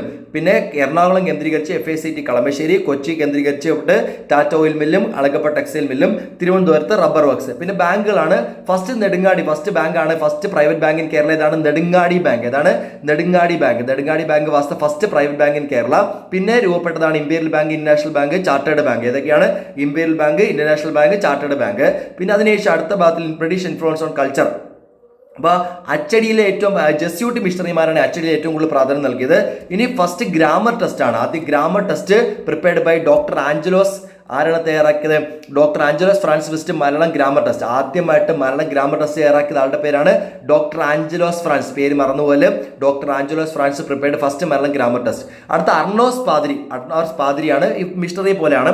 അർണോസ് പാതിരി ഫസ്റ്റ് മലയാളം ഡിക്ഷണറി. തിരിഞ്ഞുപോലെ ഫസ്റ്റ് മലയാളം ഡിക്ഷണറി തയ്യാറാക്കിയത് അർണോസ് പാതിരിയും ഗ്രാമർ ടെസ്റ്റ് തയ്യാറാക്കിയത് ആഞ്ചലോസ് ഫ്രാൻസിസുമാണ്. ഇനി അടുത്ത സംശയം, അർണോസ് പാതിരിയുടെ തന്നെയാണ് സംശയ വേദാർത്ഥം. അർണോസ് പാതിരിയാണ് ഫസ്റ്റ് ബുക്ക് എൻ്റർലി പബ്ലിഷ് ചെയ്ത മലയാളം ലാംഗ്വേജ്. മലയാളത്തിൽ പബ്ലിഷ് ചെയ്ത ആദ്യത്തെ പുസ്തകമാണ് സംശയ വേദാർത്ഥം. 3 കാര്യങ്ങളായി ഗ്രാമർ ടെസ്റ്റ്, ആഞ്ചലോ ഫ്രാൻസിസ്, അതേപോലെ തന്നെ അർണോസ് പാതിരി Malayalam dictionary. Samshaya Vedartham first entirely publish Malayalam language, മലയാളത്തിൽ പബ്ലിഷ് ചെയ്ത ആദ്യത്തെ സംശയ വേദാർത്ഥമാണ്. പിന്നെ അതിന് മുന്നേയൊക്കെ ഉണ്ട്, എന്നാലും പൂർണ്ണമായിട്ട് അച്ചടിക്കപ്പെട്ടത് അതിന് മുന്നേ പബ്ലിഷ് ചെയ്തതാണ്. നമ്മൾ ആംസ്റ്റർഡാമിൽ പബ്ലിഷ് ചെയ്തതാണ് ഹോർത്തോസ് മലബാറിക്കസ്. അത് പൂർണ്ണമായിട്ട് പബ്ലിഷ് ചെയ്തതല്ല, സംശയ വേദാർത്ഥമാണ് പൂർണ്ണമായിട്ട് പബ്ലിഷ് ചെയ്തത്. പിന്നെ ഇംഗ്ലീഷ് മലയാളം ഡിക്ഷണറി എവിടെയാണ്? ഇംഗ്ലീഷ് മലയാളം ഡിക്ഷണറി തയ്യാറാക്കിയത് ആരാണ്? Benjamin Bailey. ആരാണ്?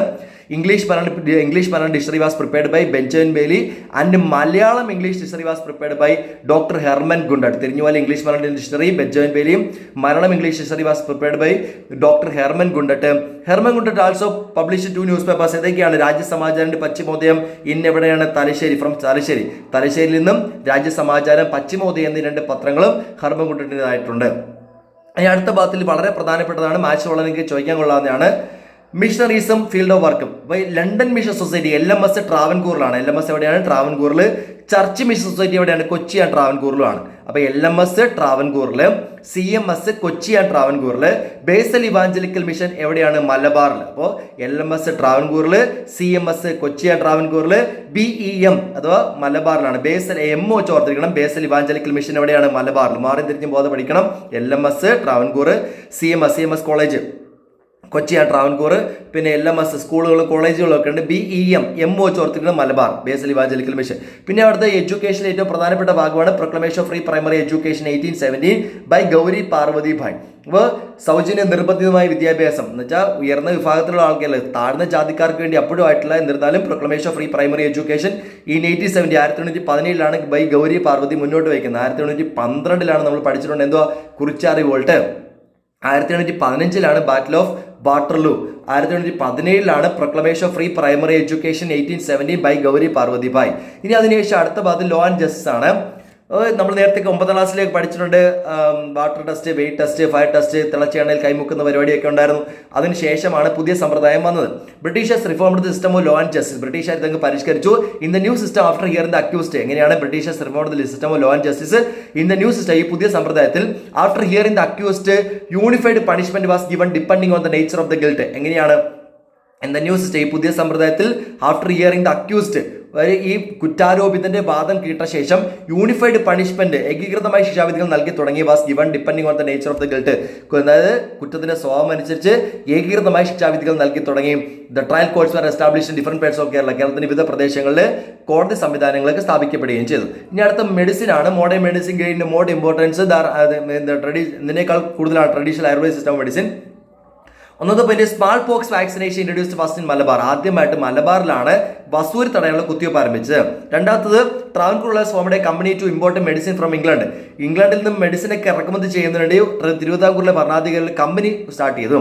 അടുത്ത്, government hospital start Malabar, Kochi, Travancore. Government hospital start ചെയ്തു Malabar, Kochi, Travancore. 3 point, small pox vaccination ഇല്ല മലബാർ, ട്രാവൻകൂർ ഫോമിന്റെ company to import medicine from England. 3ാമത്തെ point, government hospital start Malabar, Kochi, Travancore. ഇനി അടുത്ത ഭാഗത്തിൽ സിസ്റ്റം ഓഫ് ഇൻഹെറിറ്റൻസിനെ കുറിച്ചാണ്.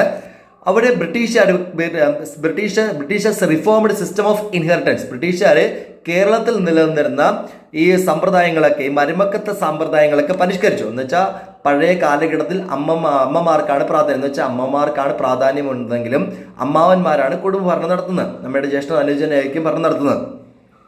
അമ്മാവന്മാർ വഴിയാണ് സ്വത്ത് കൈമാറ്റം ചെയ്യപ്പെടുന്നത്. അപ്പോൾ അച്ഛൻ്റെ സ്വത്തിന് യാതൊരു അവകാശവും ഉണ്ടായിരുന്നില്ല. അതങ്ങ് പരിഷ്കരിച്ചു ബ്രിട്ടീഷുകാർ.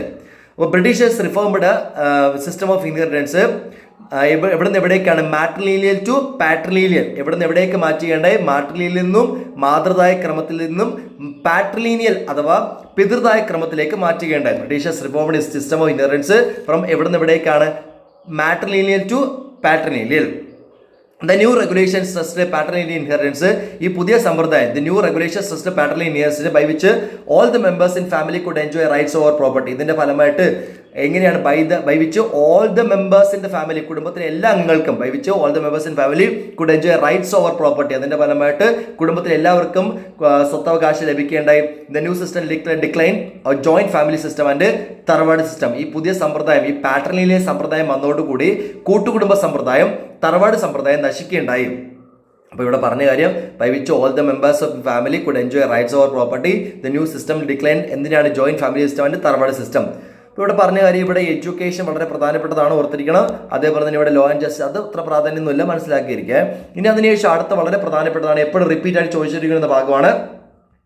ഇവിടെ മിക്കവാറും ഇതിനകത്ത് ചോദ്യങ്ങൾ ഉണ്ടാവാറുണ്ട്. ഒന്ന് ഈ കൾച്ചർ ആൻഡ് നാഷണാലിസം, അല്ലെങ്കിൽ ഈ ചാപ്റ്ററിൽ നിന്നുള്ള ഇതാണ് മാച്ച് ദ ഫോളോയിങ് ആയിട്ട് മിക്കവാറും ചോദിക്കാറുള്ളത്.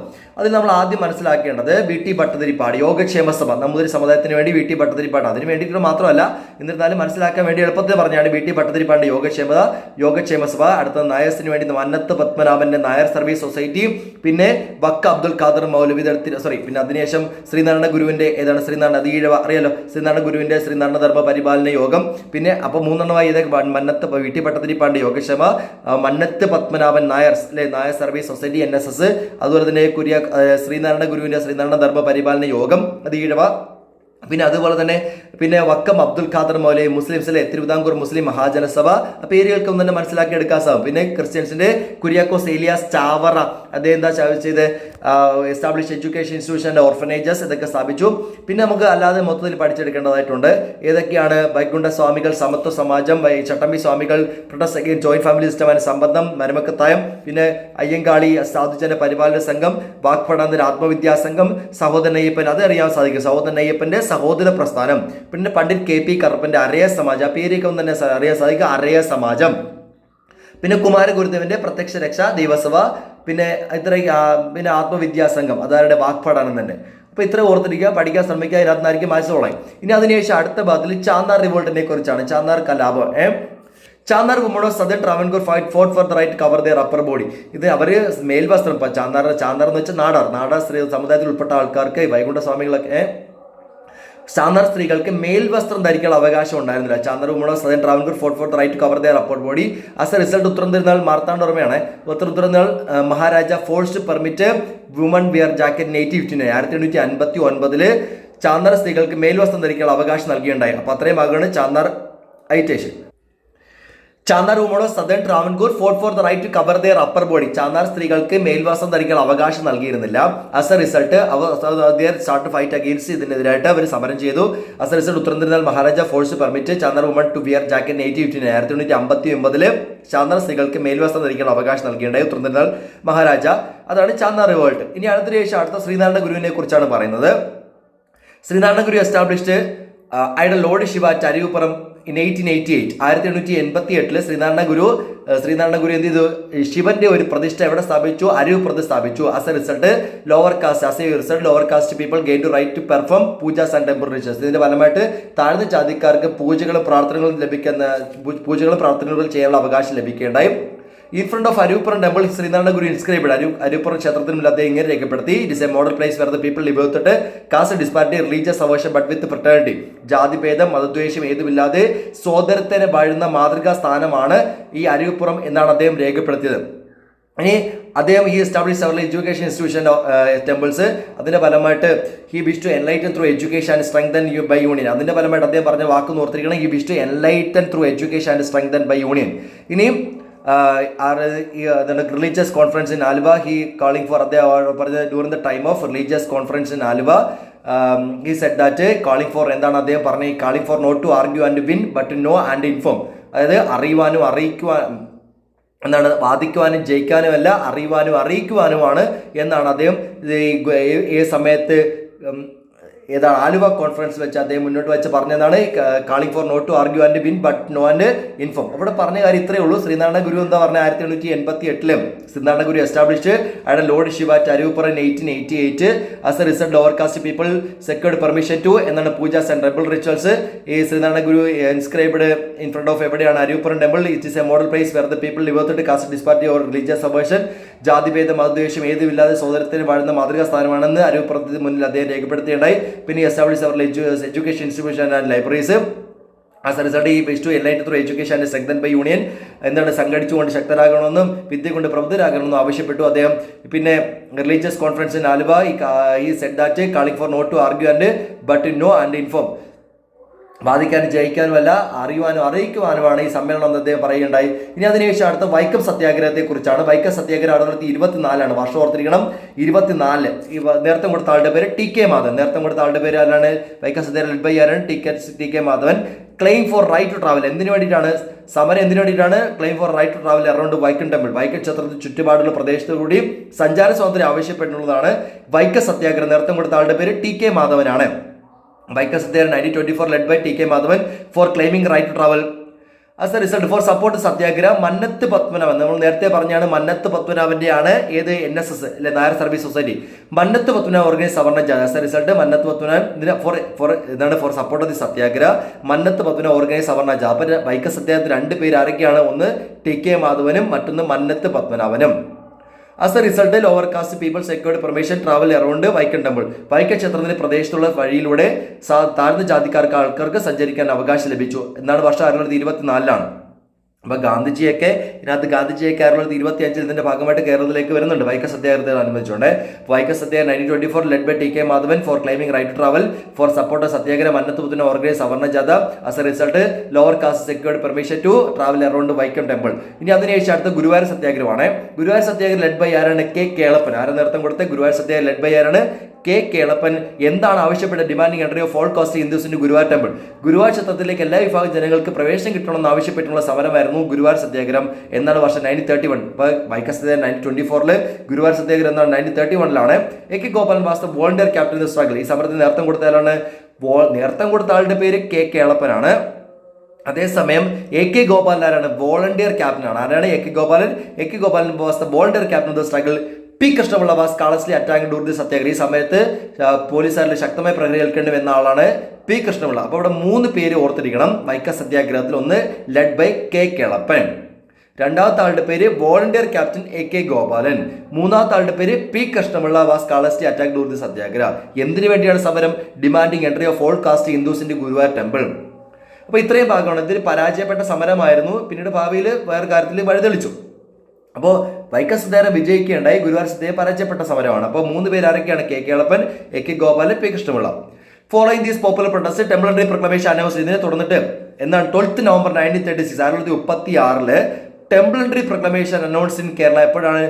കേരളത്തിലെ ട്രാവൻകൂറിലാണ് ക്ഷേത്രപ്രവേശിച്ചത്. Temple entry proclamation was announce 12 November 1936 Travancore. അതിനെ തുടർന്നിട്ട് എല്ലാ ക്ഷേത്രത്തിലെ തിരുവിതാംകൂറിലെ എല്ലാ ക്ഷേത്രങ്ങളിലേക്കും എല്ലാ വിഭാഗം ജനങ്ങൾക്ക് പ്രവേശനം നൽകിക്കൊണ്ട് ടെമ്പിൾ എൻട്രി പ്രൊക്ലമേഷൻ അനൗൺസ് ചെയ്തിരുന്ന വർഷം 1936 നവംബർ 12 മദ്രാസിലും കൊച്ചിയിലൊക്കെ പിന്നീട് അനൗൺസ് ചെയ്തത്. അപ്പോൾ വളരെ പ്രധാനപ്പെട്ടതാണ് വൈക്കം സത്യാഗ്രഹവും ഗുരുവായൂർ സത്യാഗ്രഹവും ടെമ്പിൾ എൻട്രി പ്രൊക്ലമേഷനും.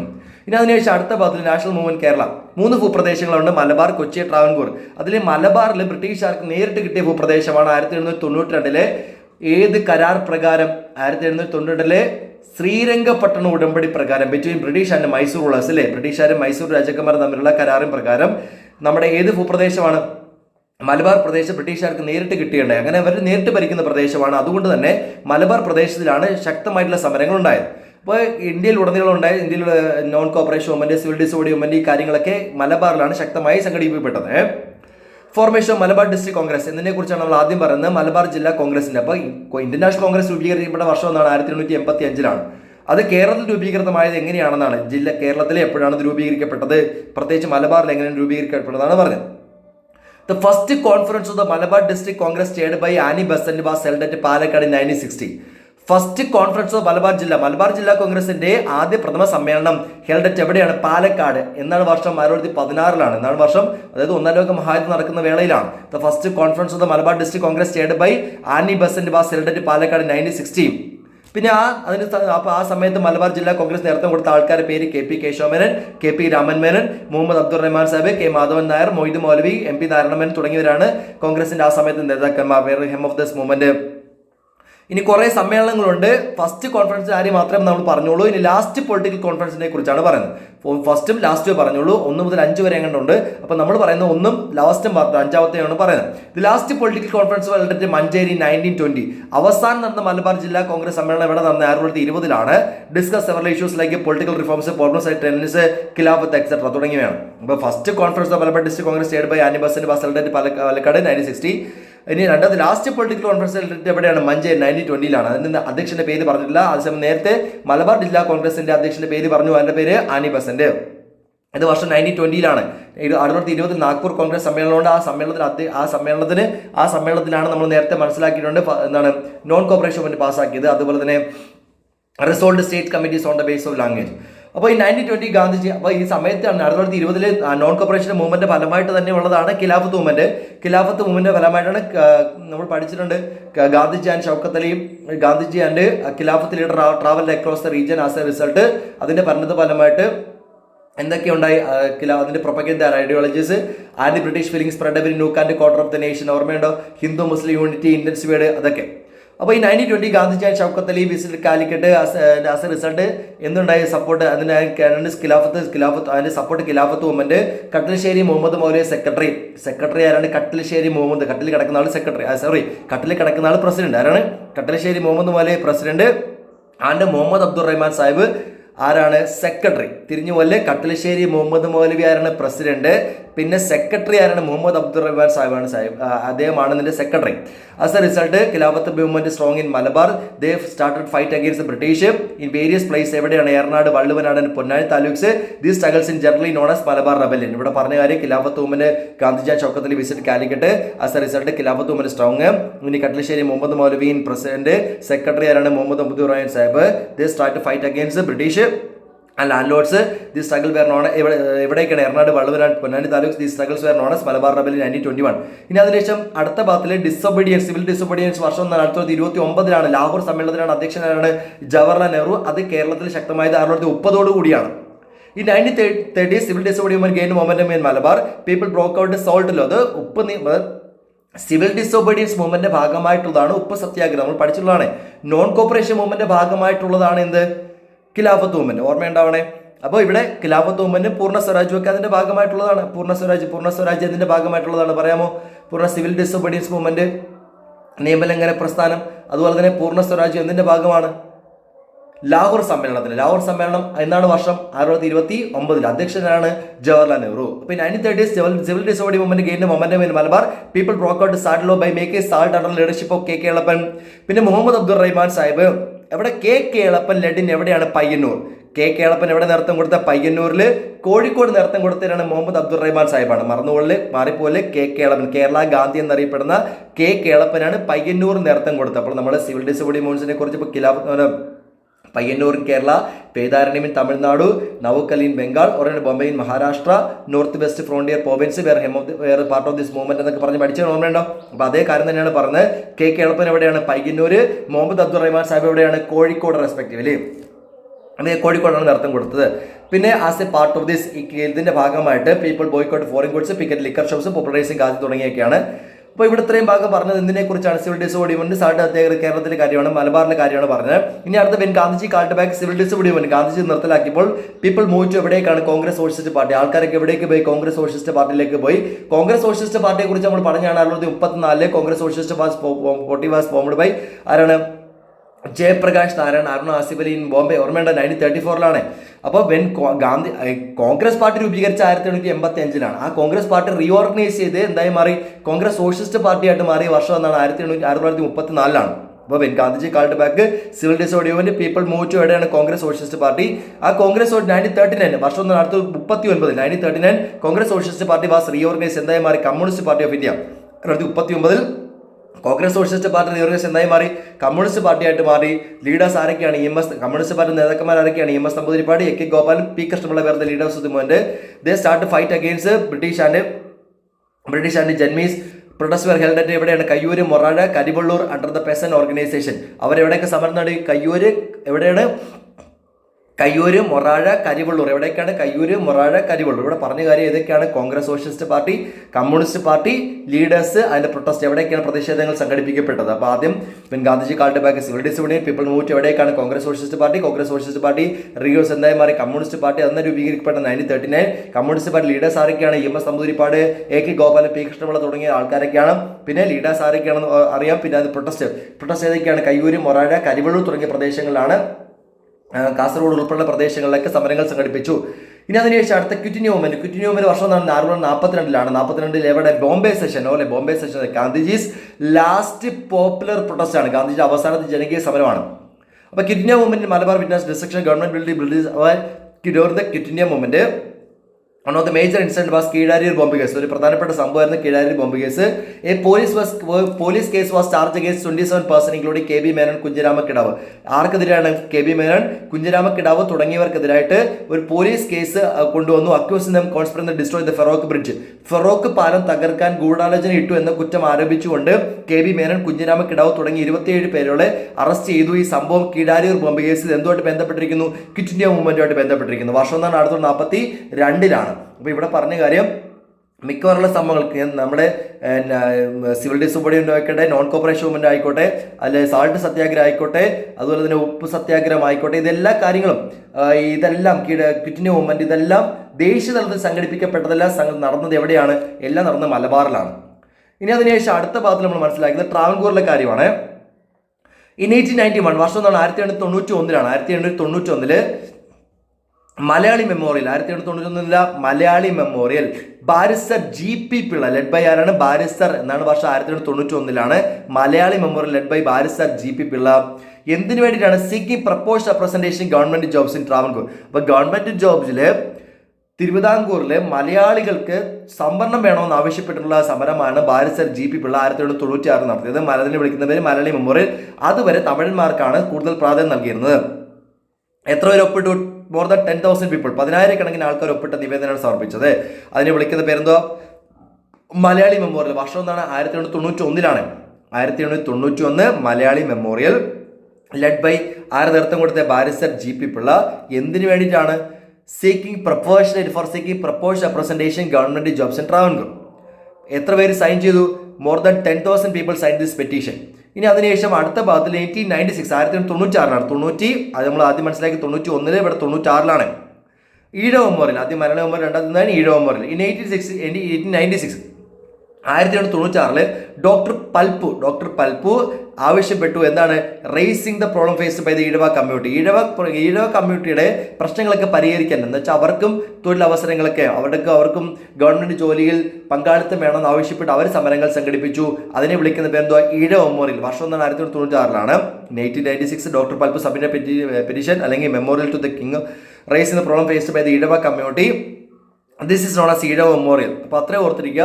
എന്നാണ് വർഷം 1996 ഈഴവരുടെ രാഷ്ട്രീയ ഗുരു എന്നറിയപ്പെടുന്ന ആളാണ് ഡോക്ടർ പൽപു. അദ്ദേഹമാണ് ട്രാവൻകൂറിലെ ആദ്യത്തെ MBBSകാരൻ. അടുത്ത ഡീപ്പോർട്ടേഷൻ രാമകൃഷ്ണപിള്ള ദളിത്ര സ്വദേശാമനി പത്രം സ്ഥാപിച്ചത് വക്ക അബ്ദുൽ ഖാദർ മൗലവിയാണ്. വക്ക അബ്ദുൽ ഖാദർ മൗലവിയുടെ ഒരു സംഘടനയാണ് തിരുവിതാംകൂർ മുസ്ലിം മഹാജനസഭ. നമ്മൾ നേരത്തെ പഠിച്ചാണ്. ആ പത്രത്തിന്റെ എഡിറ്ററാണ് പത്രാധിപരാണ് Ramakrishna Pillai. Deportation Ramakrishna Pillai, editor Swadeshabhimani, newspaper criticise Diwan of ട്രാവൻകൂറിലെ ദിവാനെ രാജഗോപാൽ ആചാരി എന്ന് പറയുന്ന ഒരു ദിവാൻ ഉണ്ടായിരുന്നു ട്രാവൻകൂറിൽ. അദ്ദേഹത്തെ വിമർശിച്ചു എന്ന കുറ്റം ആരോപിച്ചുകൊണ്ടാണ് നമ്മുടെ സ്വദേശാമനി രാമകൃഷ്ണപിള്ളയെ നാട് കടത്തിയത്. Deportation Ramakrishna Pillai, editor Swadeshabhimani, criticise Diwan of Travancore, caused significant political breakthroughs in Kerala. അതിന്റെ ഫലമായിട്ട് കേരളത്തിൽ വളരെയധികം രാഷ്ട്രീയ സമരം ഉണ്ടായി. As a result student agitation spread all over Travancore. അതിന്റെ ഫലമായിട്ട് സ്റ്റുഡന്റ് എജിറ്റേഷൻ ഒക്കെ ഉണ്ടായി. അപ്പോൾ ഇവിടെ പറഞ്ഞ deportation Ramakrishna Pillai, editor Swadeshabhimani, as a result student agitation spread all over Travancore. അതിന്റെ ഫലമായിട്ട് സ്റ്റുഡന്റ് എജിറ്റേഷൻ അഥവാ വിദ്യാർത്ഥി പ്രക്ഷോഭങ്ങളൊക്കെ സംഘടിപ്പിക്കപ്പെടുകയുണ്ടായി. അപ്പോൾ 3 കാര്യങ്ങളായി. ഫസ്റ്റ്, മലയാളി മെമ്മോറിയൽ വർഷം 1991 led by barrister GP Pillai, seeking proportional percentage government job. രണ്ടാമത്തെ 1996 doctor Palpu, Ezhava memorial, seeking proportional percentage government jobs എന്ന് മതി, അല്ലെങ്കിൽ raise in the problem faced by the Ezhava memorial, Ezhava community. ഇനി അതിനുശേഷം അടുത്ത deportation Ramakrishna Pillai, as a result student agitation spread all over Travancore. ഇനി അടുത്ത 1932 വർഷം 1932 In 1932, Christian, Muslim and Eedava community launched agitation seeking reservation in government jobs. Christian, Muslim and Eedava communities ആവശ്യപ്പെട്ടു reservation വേണം, എന്തിനാണ് government ജോബിൽ അവർക്ക് പങ്കാളിത്തം കിട്ടണമെന്ന് ആവശ്യപ്പെട്ട് അവർ സമരങ്ങൾ സംഘടിപ്പിച്ചു. ദിസ് വാസ് നോൺ ആസ്, അതിനെ വിളിക്കുന്ന പേരാണെന്ത്, നിവർത്തന പ്രക്ഷോഭം അഥവാ അബ്സ്റ്റേഷൻ മൂവ്മെന്റ്. എന്ത് വിളിക്കും? നിവർത്തന പ്രക്ഷോഭം അഥവാ അബ്സ്റ്റേഷൻ മൂവ്മെന്റ് എന്നാണ് നിങ്ങൾ വിളിക്കുന്നത്. ദിസ് വാസ് ലെഡ് ബൈ ആരൊക്കെയാണ്? NV Joseph, PK Kunju, C Kesavan തുടങ്ങിയ ആൾക്കാരാണ് നേതൃത്വം കൊടുത്തത്. ആരൊക്കെയാണ്? NV Joseph, PK Kunju, C Kesavan തുടങ്ങിയ ആൾക്കാരാണ് നേതൃത്വം കൊടുത്തത്. അപ്പോൾ ഇവിടെ പറഞ്ഞത് 1932 Christian, Muslim and Ezhava community seeking proportional representation government jobs known as, അതിനെ വിളിക്കുന്ന പേര് നിവർത്തന പ്രക്ഷോഭം അല്ലെങ്കിൽ abstention movement led by NV Joseph, PK Kunju, C Kesavan തുടങ്ങിയ ആൾക്കാരാണ്. അടുത്തത് അത് ഇത്രയും ഭാഗങ്ങളും നിവർത്തന പ്രക്ഷോഭം. അടുത്ത ഭാഗത്ത് ട്രാവൻകൂർ സ്റ്റേറ്റ് കോൺഗ്രസിനെ കുറിച്ചാണ്. Travancore state Congress was formed under the leadership of Pattom Thanu Pillai as president. പിന്നെ as a result political activities gain momentum Travancore. ഇനി അടുത്ത ഭാഗത്തിൽ Punnapra Vayalar protest in 1940s. അപ്പോൾ ഇന്ത്യക്ക് സ്വാതന്ത്ര്യം കിട്ടുന്ന 47 ഇത് തൊട്ട് മുന്നേ ഉള്ളൊരു വർഷം. എന്താണ്?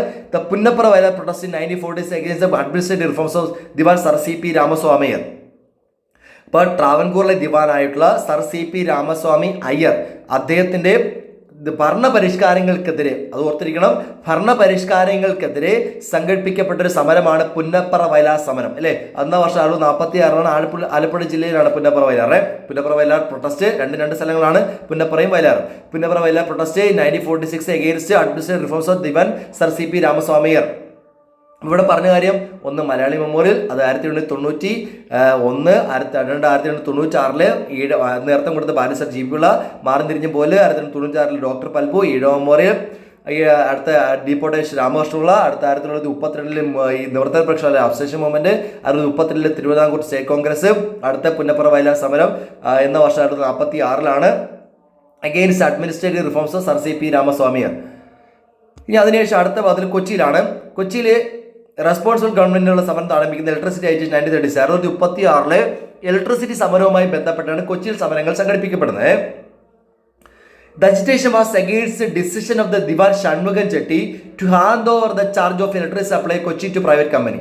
അപ്പോൾ ഇലക്ട്രിസിറ്റി സപ്ലൈ ആർക്ക് നൽകിയാണ്? കൊച്ചിയിൽ നിന്ന് ഒരു പ്രൈവറ്റ് കമ്പനിക്ക് കൊടുക്കുകയാണ്. അപ്പോൾ electricity agitation 1936, 1936 12 November 1936 temporary proclamation, ഓർമ്മയുണ്ടാവുന്നതായിരിക്കുന്നു. ആ സമയ കാലഘട്ടത്തിൽ തന്നെയാണ്. അപ്പോൾ electricity agitation 1936, the decision against, എന്താണ്? അജിറ്റേഷൻ വാസ് എഗെയിൻസ്റ്റ് ഡിസിഷൻ ആർക്കെതിരായിട്ടാണ്? Diwan Shanmukham Chetty to hand over the charge of electric supply in Kochi to private company. അപ്പോൾ അതായത് ട്രാവൻകൂറിലെ ദിവാന്റെ പേര് ആരാണ്? Sir CP Ramaswami Iyer. കൊച്ചിയിലെ ദിവാന്റെ പേരെന്താണ്? ദിവാൻ ഷൺമുഖം ചെട്ടി. അപ്പോൾ ഡിസിഷൻ എന്തിനാണ്? Agitation was against decision Diwan Shanmukham Chetty to hand over charge of electric supply in Kochi to private company. The agitation was responsible only Kochi was not strong in as well as Travancore. Travancore പോലെ ശക്തമൊന്നായിരുന്നില്ല. പോട്ടെ. Formation of Kochi രാജ്യ Praja Mandalam under leadership of S. Neelakanta Iyer, VR. Krishnan Ezhuthachan. Kochi രാജ്യ പ്രജാമണ്ഡലം നേതൃത്വം കൊടുത്ത ആരൊക്കെയാണ്? S. Neelakanta Iyer, VR. Krishnan Ezhuthachan. അപ്പോൾ Travancore state കോൺഗ്രസിന് നേതൃത്വം കൊടുത്ത ആരായിരുന്നു? പട്ടം താണുള്ള. ഇവിടെ കൊച്ചി രാജ്യ പ്രജാമണ്ഡലം അതാണ് S. നീലകണ്ഠ അയ്യർ, VR. കൃഷ്ണൻ എഴുത്തച്ഛൻ. അപ്പോൾ ഈ സമരങ്ങൾക്ക് വിജയിച്ചതിന് ശേഷം, ഈ പറഞ്ഞ കൊച്ചിയിലെ സമരങ്ങൾക്ക് വിജയിച്ചതിന് ശേഷം ഈ കൊച്ചി രാജ്യ പ്രജാമണ്ഡലം പിന്നീട് പിരിച്ചുവിടപ്പെട്ടു. അപ്പോൾ കൊച്ചി രാജ്യ പ്രജാമണ്ഡലം ആരൊക്കെ നേതൃത്വം കൊടുത്ത? S. നീലകണ്ഠ അയ്യർ, VR. കൃഷ്ണൻ എഴുത്തച്ഛൻ. ഈ 1941 വർഷം എന്നാണ് 1941 വർഷം 1941 ആരൊക്കെ നേതൃത്വം കൊടുത്ത്? കൂടാതെ മറ്റ് നേതാക്കന്മാർ ആരൊക്കെയാണ്? ഈ കണ്ട വാര്യർ, പനമ്പള്ളി ഗോവിന്ദമേനോൻ, K. അയ്യപ്പൻ തുടങ്ങിയവരാണ് കൊച്ചി രാജ്യ പ്രജാമണ്ഡലത്തിലെ മറ്റ് നേതാക്കന്മാർ. അപ്പോൾ ഇലക്ട്രിസിറ്റി അജിറ്റേഷൻ എന്താണ്? Against decision Divan against Shanmugam Chetty hand over the charge of electric supply to Kochi to private company. ഇനി കൊച്ചി രാജ്യ പ്രജാമണ്ഡലം ഫോമിഡ് ആരൊക്കെ ചേർന്നിട്ടാണ്? S. നീലകണ്ഠ അയ്യർ, VR. കൃഷ്ണൻ എഴുത്തച്ഛൻ. 1941. കൂടാതെ നേതാക്കന്മാർ ആരൊക്കെയാണ്? ഈ കണ്ട വാര്യർ, പനമ്പള്ളി ഗോവിന്ദമേനോൻ, K. അയ്യപ്പൻ തുടങ്ങിയ ആൾക്കാരാണ് കൊച്ചി രാജ്യ പ്രജാമണ്ഡല നേതാക്കന്മാർ. അപ്പോൾ 3 പ്രദേശങ്ങൾ നമ്മൾ പൂർത്തീകരിച്ചു. എവിടേക്കാണ്? ഒന്നെന്ന് പറയുന്നത് മലബാർ, അടുത്ത ട്രാവൻകൂർ, അടുത്ത കൊച്ചി. ഇനി അതിനുശേഷം അടുത്ത പദത്തിൽ നമ്മൾ മനസ്സിലാക്കുന്നത് national movement and woman. Women were actively participating in boycotting foreign goods, picket liquor shops, eradicate untouchability. എവിടെയൊക്കെ പങ്കെടുക്കേണ്ടായി? ബോയ്ക്കോട്ട് ഫോറിൻ ഗുഡ്സ്, വിദേശ വസ്തുക്കളുടെ ബഹിഷ്കരണം, പിക്കറ്റ് ലിക്കർ ഷോപ്സ്, മദ്യശാലകൾ നിരോധിക്കുന്നതിൽ, പിന്നെ ഇറാഡിക്കേറ്റ് അൺടച്ചബിലിറ്റി, തൊട്ടുകൂടായ്മ നിരോധന പ്രവർത്തനങ്ങൾക്ക് പങ്കെടുക്കേണ്ടായി. ഇനി വളരെ പ്രധാനപ്പെട്ടതാണ് ഈ 1931 ഫസ്റ്റ് ഏതാണ്? കോൺഗ്രസ് ഫസ്റ്റ് കോൺഫറൻസ് അല്ല, 1931 1931 അതിന് സമ്മേളനത്തിന്റെ പ്രത്യേകതയുണ്ട്. വടകര കോൺഗ്രസ് കോൺഫറൻസ് എന്നാണ്. വടകര കോൺഫറൻസ് എന്നാണ് 1931 Vadakara Congress conference 1931 considered first woman conference in Kerala. കേരളത്തിലെ ആദ്യത്തെ വുമൺ സമ്മേളനമാണ് ഏത്? വടകര കോൺഗ്രസ് സമ്മേളനം. എന്ന വർഷം 1931 വടകര കോൺഗ്രസ് പ്രത്യേകം എന്തുവാ?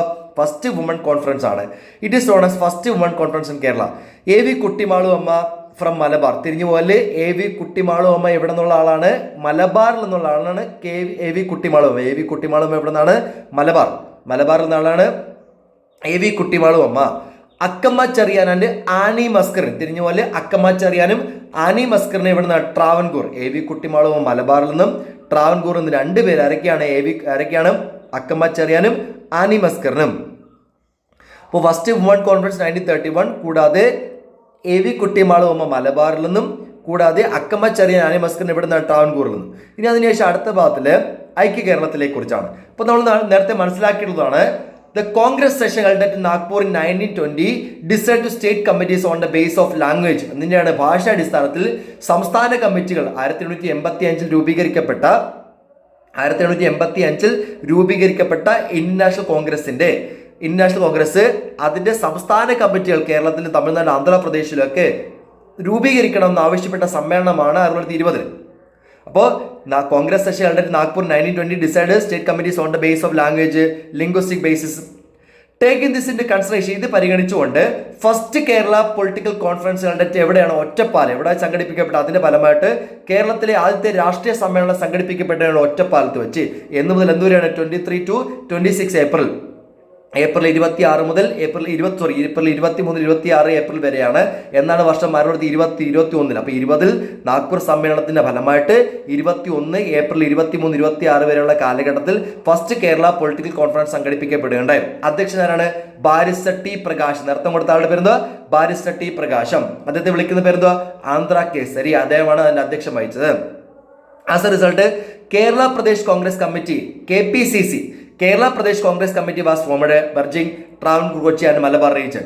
ഏതൊക്കെയാണ്? ട്രാവൻകൂർ, കൊച്ചി, മലബാർ റീജിയനിലെ എല്ലാ പ്രദേശങ്ങളും ഒരുമിച്ചുകൊണ്ട് കേരള പ്രദേശ് കോൺഗ്രസ് കമ്മിറ്റി അഥവാ KPCC രൂപീകരിക്കപ്പെട്ടു. ഇവിടെ പറഞ്ഞ കാര്യം, ആദ്യം 1920 നാഗ്പൂർ സമ്മേളനം രൂപീകരിക്കപ്പെട്ടു. ആ നാഗ്പൂർ സമ്മേളനത്തിന്റെ ഫലമായിട്ട് 1921 ഏപ്രിൽ 23, 26 കാലഘട്ടത്തിൽ first Kerala political conference barrister T Prakash നേതൃത്വത്തിൽ സംഘടിപ്പിക്കപ്പെട്ടു ഒറ്റപ്പാലത്ത് വെച്ച്. അതിന്റെ ഫലമായിട്ട് KPCC അഥവാ കേരള പ്രദേശ് കോൺഗ്രസ് കമ്മിറ്റി കേരളത്തിൽ രൂപീകരിക്കപ്പെട്ടു.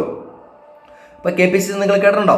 ഇനി അതിനെ തുടർന്നിട്ട് എങ്ങനെയാണ് തിരുക്കൊച്ചി സംസ്ഥാനം രൂപീകരിക്കപ്പെട്ടതെന്നാണ് പറയുന്നത്. കേരളത്തിൽ എങ്ങനെയാണ് തിരുക്കൊച്ചി സംസ്ഥാനം, തിരുവിതാംകൂറിനെ കൊച്ചിയുടെ സമന്വയിപ്പിച്ചുകൊണ്ട് തിരുക്കൊച്ചി എങ്ങനെ രൂപീകരിക്കപ്പെട്ടു?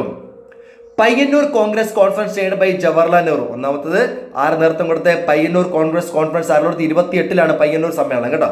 ആ സമ്മേളനം നേതൃത്വം കൊടുത്തതാണ് ജവഹർലാൽ നെഹ്റു ആണ്. Payyanur Congress conference chaired by Jawaharlal Nehru. രണ്ടാമത്തത് united Kerala convention held at Thrissur under K. Kelappan 1947. 1947 K. കേളപ്പന്റെ അധ്യക്ഷതയിൽ തൃശൂരിൽ വെച്ച് സംഘടിപ്പിക്കപ്പെട്ട ഐക്യ കേരള കൺവെൻഷൻ. അടുത്ത മൂന്നാമത്തത് united Kerala conference held at Aluva വെച്ച് സംഘടിപ്പിക്കപ്പെട്ട യുണൈറ്റഡ് കേരള കോൺഫറൻസിലും demanding Kerala as a distinct state. ഈ 3 സമ്മേളനത്തിൽ ആവശ്യപ്പെട്ടു കേരളത്തെ എന്താക്കി മാറ്റണമെന്ന്, ഒരു പ്രത്യേക സംസ്ഥാനമാക്കി മാറ്റണമെന്ന് ആവശ്യപ്പെട്ടു. അപ്പോൾ Payyanur Congress conference chaired by Jawaharlal Nehru 1928. 1929 Lahore സമ്മേളനം. ആ സമ്മേളനത്തിലാണ് സിവിൽ ഡിസോബിഡിയൻസ് മൂവ്മെന്റ് പൂർണ്ണ സ്വരാജ്യം പാസ്സാക്കിയത്. ഓർമ്മയുണ്ടാവണേ. അതേപോലെ തന്നെ 28 പയ്യന്നൂർ കോൺഗ്രസ് സമ്മേളനം. അതിന്റെ രണ്ടിന്റെ അധ്യക്ഷനായിരുന്നത് തന്നെയാണ് ജവഹർലാൽ നെഹ്റു ആണ്. അപ്പോൾ അടുത്ത Payyanur Congress conference chaired by Jawaharlal Nehru. അത് united Kerala convention held Thrissur. അത് യുണൈറ്റഡ് കേരള കൺവെൻഷൻ എവിടെയാണ്? Thrissur. K. Kelappan 1947. United Kerala conference held Aluva. Demanding Kerala as a distinct state ആവശ്യപ്പെട്ടു. As a result Thirukochi state was formed 1 July 1949. അങ്ങനെ തിരുക്കൊച്ചി സംസ്ഥാനം രൂപീകരിക്കപ്പെട്ടു. എന്നാണ് വർഷം 1949 ജൂലൈ 1 തിരുവിതാംകൂറിനെ കൊച്ചിയും കൂടെ സമന്വയിപ്പിച്ചുകൊണ്ട് തിരുക്കൊച്ചി സംസ്ഥാനം രൂപീകരിക്കപ്പെട്ടു. ഇനി അടുത്ത മറ്റൊരു ഭാഗമാണ് EMS നമ്പൂതിരിപ്പാട്. നല്ലൊരു വൺവേഡാണ്. EMS നമ്പൂതിരിപ്പാടിന്റെ ബുക്കിന്റെ പേര് എന്തോ? 1.25 കോടി മലയാളികൾ. EMS നമ്പൂതിരിപ്പാടിന്റെ ബുക്കിന്റെ പേര്, ഫസ്റ്റ് മുഖ്യമന്ത്രിയാണ്. അപ്പൊ EMS നമ്പൂതിരിപ്പാട് 1.25 കോടി മലയാളികൾ എന്ന ബുക്കിൽ ആവശ്യപ്പെട്ടു കേരളാസെ എന്താക്കി മാറണം? Combining Kerala as a distinct state form. Combining എന്താണ്? മലയാളം സ്പീക്കിംഗ് റീജിയൻ, മലയാളം സംസാരിക്കുന്ന പ്രദേശങ്ങളെല്ലാം കൂടെ സമന്വയിപ്പിച്ചുകൊണ്ട് കേരളത്തെ ഒരു പ്രത്യേക സംസ്ഥാനമാക്കി മാറ്റണമെന്ന് ആവശ്യപ്പെട്ടു. During this time central government introduced state reorganisation commission. ഓർമ്മയുണ്ട്? Fazal Ali as chairman, H.N. Kulsur and K.M. Manikar as the members of the commission. But during this time, central government introduced State Reorganization Commission. As a result, central government passed State Reorganization Act 1956. 1956 State Reorganization Act പാസ്സാക്കിയുണ്ടായി. The state of Kerala came into existence 1 November 1956, unifying Malabar, Kochi and Travancore. കേരളത്തെ മലബാർ, കൊച്ചി, തിരുവിതാംകൂർ എന്നീ 3 പ്രദേശങ്ങൾ ഒന്നിപ്പിച്ചുകൊണ്ട് കേരളത്തെ ഒരു പ്രത്യേക സംസ്ഥാനമായി നിലവിൽ വന്നു. ഏതൊക്കെയാണ് നമുക്ക്? അപ്പൊ കേരളപ്പിറവിയാണ് ഇവിടെ പറഞ്ഞ കാര്യം. പിന്നെ അഗസ്തീശ്വരം, തോവാള, കൽക്കുളം, വിളവൻകോടി ഇതൊക്കെ under the Travancore were merge with Madras state. നമ്മുടെ കയറുന്ന ഭൂപ്രദേശങ്ങളായിട്ടുള്ള അഗസ്തീശ്വരം, തോവാള, കൽക്കുളം, വിളവൻകോടെല്ലാം ആർക്ക് നൽകിയാണ്? മദ്രാസ് സ്റ്റേറ്റ് എന്ന് വെച്ചാൽ തമിഴ്നാട് നൽകി. ഇനി താലൂക്സ് ഓഫ് കാസർഗോഡ് ആൻഡ് ഹോസ്ദുർഗ് സദൻ കർണാടക ഭാഗമായിട്ടുള്ള ഹോസ്ദുർഗും കാസർഗോഡിന്റെ താലൂക്കൊക്കെ നമുക്ക് ലഭിക്കുകയുണ്ടായി. കിട്ടിയത് നഷ്ടപ്പെട്ടത് നമുക്ക് നഷ്ടപ്പെട്ടത് അഗസ്തീശ്വരം, തോവാള, കൽക്കുളം, വിളവൻകോട്. അതൊക്കെ നമുക്ക് പോയി. കിട്ടിയത് ഏതൊക്കെയാണ്? താലൂക്സ് ഓഫ് കാസർഗോഡ് ആൻഡ് ഹോസ്ദുർഗ് തുടങ്ങിയ പ്രദേശങ്ങളാണ്. അപ്പോൾ ഇത്രയും ഭാഗമാണ് നമ്മൾ ഈ ചാപ്റ്ററിൽ ചർച്ച ചെയ്ത പ്രധാനപ്പെട്ട കാര്യം. പിന്നെ മാത്സ് പോളങ്ങൾക്ക് അറിയാം, ശ്രദ്ധിക്കുക. പോർച്ചുഗീസ് എന്ന് പറയുന്ന കാരണം അപ്പോൾ ഇതിനകത്ത് ഇത്തരത്തിലുള്ള ചോദ്യങ്ങളാണ് പ്രതീക്ഷിക്കേണ്ടത്. 4 മാർക്കിനും 6 മാർക്കിൽ കൂടുതലുള്ള ചോദ്യങ്ങൾ, 4 മാർക്കിൽ കൂടുതലുള്ള ചോദ്യങ്ങളൊന്നും ഈ ചാപ്റ്ററിൽ നിന്ന് വരാറില്ല. അപ്പോൾ പോർച്ചുഗീസ് മാത്സ് പോളങ്ങാണ് മിക്കവാറും ചോദിക്കാറുള്ളത്. അപ്പോൾ ഇത്തരത്തിൽ 1 മാർക്കിന്റെ ചോദ്യങ്ങളൊക്കെ നന്നായിട്ട് ഓർത്തിരിക്കണം. പോർച്ചുഗീസ് എന്ന് വെച്ചാൽ നമ്മൾ മനസ്സിലാക്കിയതാണ് സ്ട്രഗിൾ ഓഫ് കുഞ്ഞാലി മരക്കാർ അല്ലെ. പോർച്ചുഗീസുകാർക്കെതിരായിട്ട് പോരാടിയ സാമോറിന്റെ നാവിക പടത്തലന്മാരാണ് കുഞ്ഞാലി മരക്കാർമാർ. 1, 2, 3, 4 പേരുണ്ട് കുഞ്ഞാലിവാള്. പിന്നെ ഡച്ചുകാര് ബാറ്റിൽ ഓഫ് കൊളച്ചിലൂടെ 1741 കൊളച്ചിൽ യുദ്ധത്തിലൂടെയാണ് ഡച്ചുകാരെ മാർത്താണ്ഡർ പുറത്താക്കുന്നത്. ഇനി ഫ്രഞ്ചുകാരെ പുറത്താക്കുന്ന കർണാടിക് യുദ്ധത്തിൽ ഇംഗ്ലീഷുകാരാണ് പുറത്താക്കുന്നത്. ബ്രിട്ടീഷുകാരിലേക്കെതിരായിട്ട് 1721 സംഘടിപ്പിക്കപ്പെട്ട ഒരു കലാപമാണ് ആറ്റിങ്ങൽ റിവോൾട്ട്. ഫസ്റ്റ് ഒരു റൈറ്റാണ് അല്ലെ, ആദ്യത്തെ ഒരു കലാപമാണ്. ഫസ്റ്റ് ഓർഗനൈസ്ഡ് റിവോൾട്ട് ഇൻ കേരളയാണ്. പിന്നെ ഇവിടെ മനസ്സിലാക്കേണ്ടവർ ഓർത്തിരിക്കണം, കുണ്ട്ര പ്രൊക്ലമേഷൻ എന്നാണ് 11 ജനുവരി 1809 കുണ്ട്ര പ്രൊക്ലമേഷൻ ബേൽത്തമ്പിയാണ് സംഘടിപ്പിക്കപ്പെട്ടത്. ബേൽത്തമ്പി ട്രാവൻകൂറിലെ ദിവാനാണ്. ഓർമ്മയുണ്ടാവണേ. വൈക്കം സത്യാഗ്രഹം ലെഡ് ബൈ ആരാണ്? ടി കെ മാധവനും ഉണ്ട്. പിന്നെ ആരുണ്ട്? ടി കെ മാധവനും മന്നത്ത് പത്മനാഭനും. അദ്ദേഹമാണ് സപ്പോർട്ട് ചെയ്തത്, സവർണജ സപ്പോർട്ട് ചെയ്തത് അല്ലേ. അതെന്നാണ് വർഷം 1930. ഇനി അതിനുശേഷം അടുത്ത ഭാഗത്തില് ഗുരുവായൂർ സത്യാഗ്രഹം അല്ലെ. കുണ്ട്ര പ്രൊക്ലമേഷൻ 11 ജനുവരി 1809 വൈക്കം സത്യാഗ്രഹം എന്നാണ് 1924. വൈക്കം സത്യാഗ്രഹം എന്നാണ് 1924. ഇനി അടുത്ത ഗുരുവായൂർ സത്യാഗ്രഹം. ഗുരുവായൂർ സത്യാഗ്രഹം നേതൃത്വം കൊടുത്ത ആരൊക്കെയാണ് നമ്മൾ പഠിച്ചിട്ടുണ്ട്? ആരൊക്കെയാണ് ഗുരുവായൂർ സത്യാഗ്രഹം? ഒന്നാമത്തെ ആളുടെ പേര് കെ കേളപ്പൻ. പിന്നെ അടുത്ത ആളുടെ പേര് ആരാണ്? വോളണ്ടിയർ ക്യാപ്റ്റൻ ആരാണ്? A K Gopalan. AKG ആണ് വോളണ്ടിയർ ക്യാപ്റ്റൻ. പിന്നെ P Krishna Pillai callously attack during the Satyagraha. Keezhariyur bomb case ഓർമ്മയുണ്ടോ? കീഴാരിയൂർ ബോംബ് കേസ് എന്ന് പറയുന്നത്